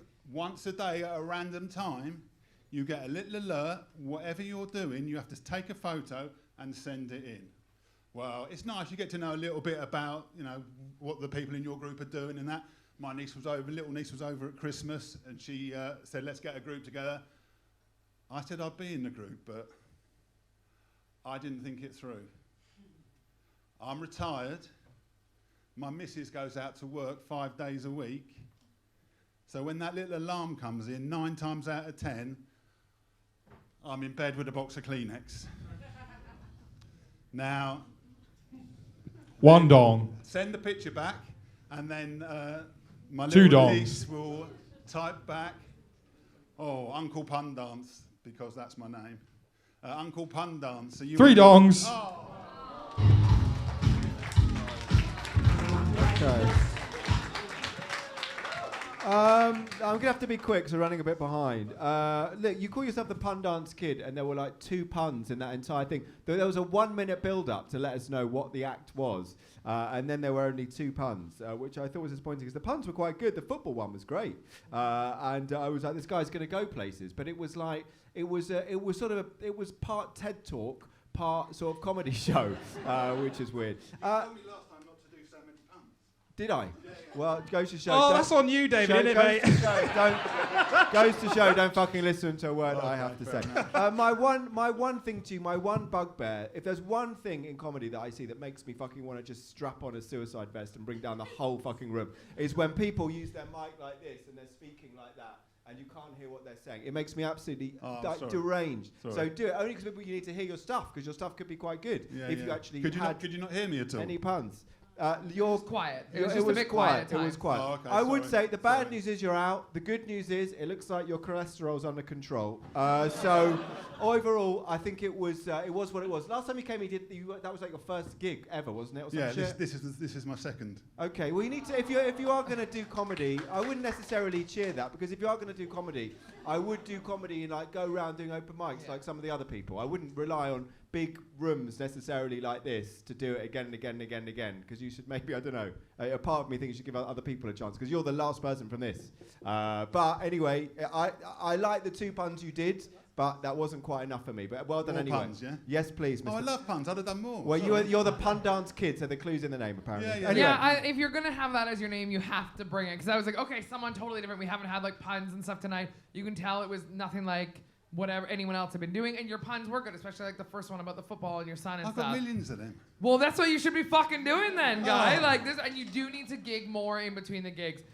You need to be doing it more if this is actually something you want to go for. You just remind me of somebody who, like, I would sit down on an airplane and you would start talking to me and I would want to crash it into a building just to get away from you. But do you know Mark Simmons? No. Mark Simmons is he's very punny. He's a pun-specific comedian.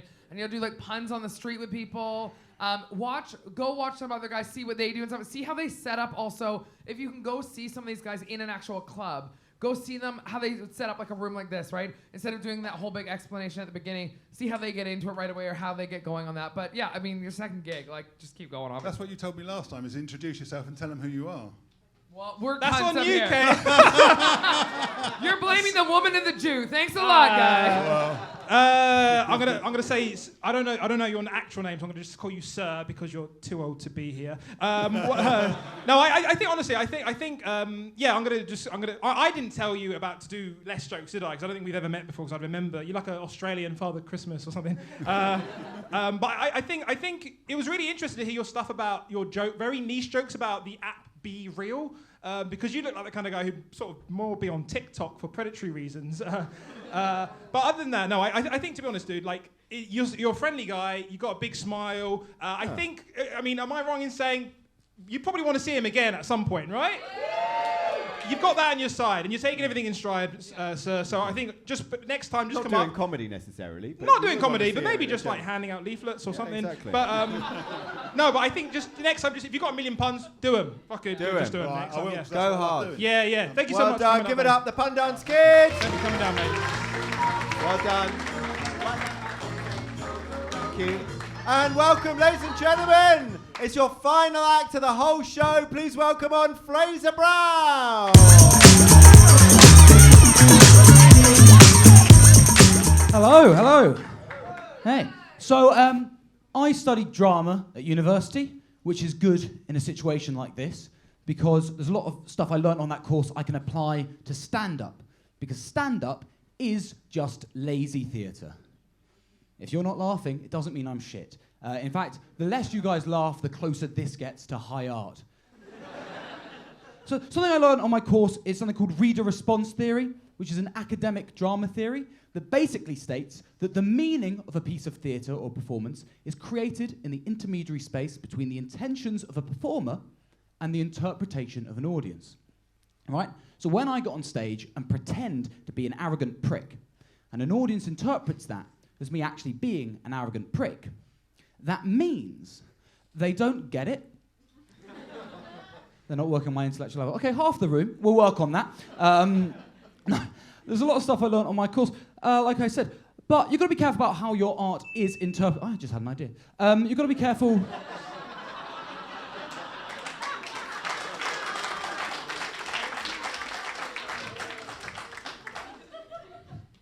Going well now. Got to be careful about how your art is interpreted, because it was interpreted badly for me recently.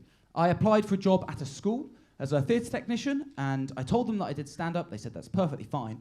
But then on the day I was supposed to sign the contract, they turned around and they said, sorry, we've decided the subject matter you talk about on stage isn't suitable for someone at this school. And they cited one specific joke that I'm going to tell you now, okay? Yeah. The joke is, my great-aunt died recently. She got laid in the ground. We didn't know Uncle John was a necrophiliac. Now, before you dong, shut up. No. I know it's not good. It's not losing a stable income over. We can all agree that. But we can also agree that it's probably just a harmless pun at the end of the day, right? I say harmless. Thank you for agreeing with me verbally. I say harmless. The first time I told that joke, it was my gran died recently. But then, my gran died. And I didn't feel it was appropriate to make that joke on stage, so I rewrote it and I said, my aunt died recently. But then, and this is true, my aunt had a stroke.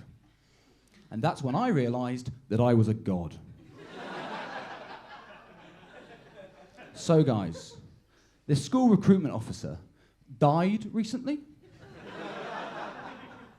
I've been told that maybe to avoid that scenario, I should just avoid mocking the deaths of old people in general. But I'm not going to do that. Old people. OAPs. We all know the best acronyms are the ones you can say as one sound. OAP! No, that's the sound they make when they fall in the shower. We can't use that. Moving on. Sorry. Old people. Old people. Oh, fuck! Shit! No, old people, you guys are fearless, aren't you, right? Because you know you've got nothing to lose, because you know you're going to die soon. Think about it, you never see two old people on a bench, just one old man sadly stroking the engraved name of his dead wife. Because that's what happens when old people die, they turn into benches. You can see it happen, an old man walks into the park, grabs his chest, keels over, he's a bench. It's like an elephant graveyard. Two dongs. They just migrate there when they feel death coming. I don't know what happens at rivers and canals as well, if they just go up to the water's edge and fall in. But have you seen how many old people have died by a canal? Benches every 50 metres. It's harrowing sight. And after COVID, it's become very difficult to tell the difference between an NHS Nightingale hospital and an IKEA. Both are large warehouses full of bedding and furniture, one with more benches than the other, and some strange stuff you're not quite sure what it is. Is this some kind of strange Swedish vacuum cleaner? Oh, sweep, sweep, sweep, sweep. That's a ventilator. She needs that. Sorry. It's confusing. IKEA is a good acronym. IKEA. You can say it phonetically. IKEA. NHS is a bad acronym. If you try and say it phonetically, you sound like an old man calling for a nurse with his final dying breath. Nurse. Speaking of the NHS, guys, who knows Harold Shipman? Give him a cheer if you know who he is. Good. Ooh, some late years. He was one of Britain's most prolific serial killers. 3 doms! Oh. Unlucky. Adam Kumas to start. 4 minutes 34. Oh, that's close. Fuck you. Yeah. Fraser, well done, man. Unfortunately, you failed at lazy theatre tonight. I think you definitely had a lot of charisma about you. You got a lot of high status, and that's obviously from all the acting you've done. I think for me, the bit that I thought was really funny was your off the cuff comments. Like when you were saying, I just had an idea, that was funny, and then you made a comment about someone over there, that was funny. I think you had all the charisma of like a sex cult leader or something, and I think if you watch this back actually, because there wasn't much like laughter from the audience, but you had so much charisma, and then you'd do a joke and it wouldn't necessarily land, but you'd be like, but listen to this, and everyone go, oh okay, yeah, I'll give another go, and you did that for fucking 4.5 minutes, and it was crazy. So it was kind of interesting to see how long someone could go without telling any jokes. But saying that, man, I think you've already got the hardest bit. It takes people years to sometimes develop stage persona and charisma and confidence, and you've got oodles of that. And then you'll just need to be funny. And then after that, I think you'll have it in the bag. But Fraser, well done for going on. I think it's Fraser like a final act of the night. Yes. Thank you for closing off with some sort of confidence, man. Thank you for closing the night off. Not easy, buddy. Thank you, Fraser. Yeah, you did great, especially they're tired. It is a long night. It's a long show. These guys, it is hard to come in at the end and try to keep the energy up. But you did. You really had people like engaged for a long time. The material does need to be like honed and refined. And when you said that thing, oh, I have an idea, that was fucking great. So it just shows you're really quick on your feet. You can think really quickly. It's great. But once the material gets refined and stuff, it's going to be really good. But there is definitely something about you that is just something really enjoyable to watch. I did want to keep hearing what you had to say, even though it wasn't always with the punchlines. But I still wanted to watch you because you were very like magnetic up there. Yeah, look, I agree 100% with that. I think, look, with us comedians, a lot of us, I think when we were younger, weren't told we were loved enough. But I think some comedians are told they are loved too much. And I'm sensing maybe that is you fall into the latter category. But I would agree very much with Adam that I think you've got a persona, you're like an actor. And that's a good thing. I mean, you've got a good sort of act in the literal sense where you can carry it off. You've got lots of big energy, like big dick energy potentially, which isn't great, but still big energy anyway. And it was good. All you got to do is back up with some better jokes and you're in. But I liked it. I did. I thought it was good. So crack on. And I'm sure we'll see you again. Hopefully. It was good. And 4:34, that's very respectful. Yeah, thanks for coming down. Next time. All right. You know what? Ladies and gentlemen, give it up for all their acts you've seen tonight, man. They've been fucking brilliant. It doesn't matter if they made it or didn't, that takes fucking balls to get there. I'm going to ask our friend, the voice of God, just to play a little bit of music, and I'm going to ask the people who got through, there's only 4 of you to come back onto the stage. We're going to have a conflab over here. Ladies and gentlemen, please welcome back your finalists, the people that got through, and here's some music.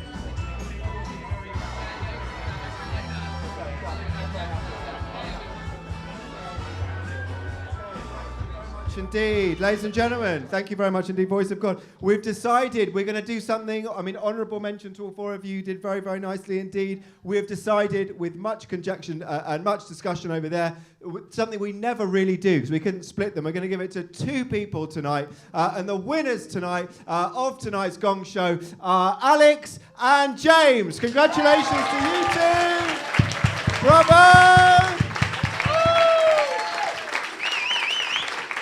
Can all four of you come and see me afterwards as well? Because I need to take your details. All 4 of you. And you win the amazing prize that you can share tonight, donated by this guy and his family. This is your trophy that you win. You can share that. There you go. We'll get a picture with you 2 together. I like that. James won't even touch it. There you go. We've got the wrong OCD. Thank you very much indeed. Go take a seat. Give it up for your finalists, your winners, Alex Patolis Fernandez and James Milam. Well done to you 2. Judges, anything you'd like to add for tonight's show? No, thanks for coming out. Thank you for coming out, everyone. And Axe, thank you for coming out and thanks fucking being for so brave. Thank you for coming out. This comedy show, this comedy club does different shows 7 nights a week with all different people, big shows on weekends with pros, different stuff, open mic stuff in the middle of the show, but you always, always, always get amazing acts. Keep supporting live comedy. Thank you all for coming out. Please give me back your dildos at some point. I've been David Lewis, Adam Kumas and Casey, thank you. Thank you, Voice of God Lee. Thank you, Tasha, producing. Good night.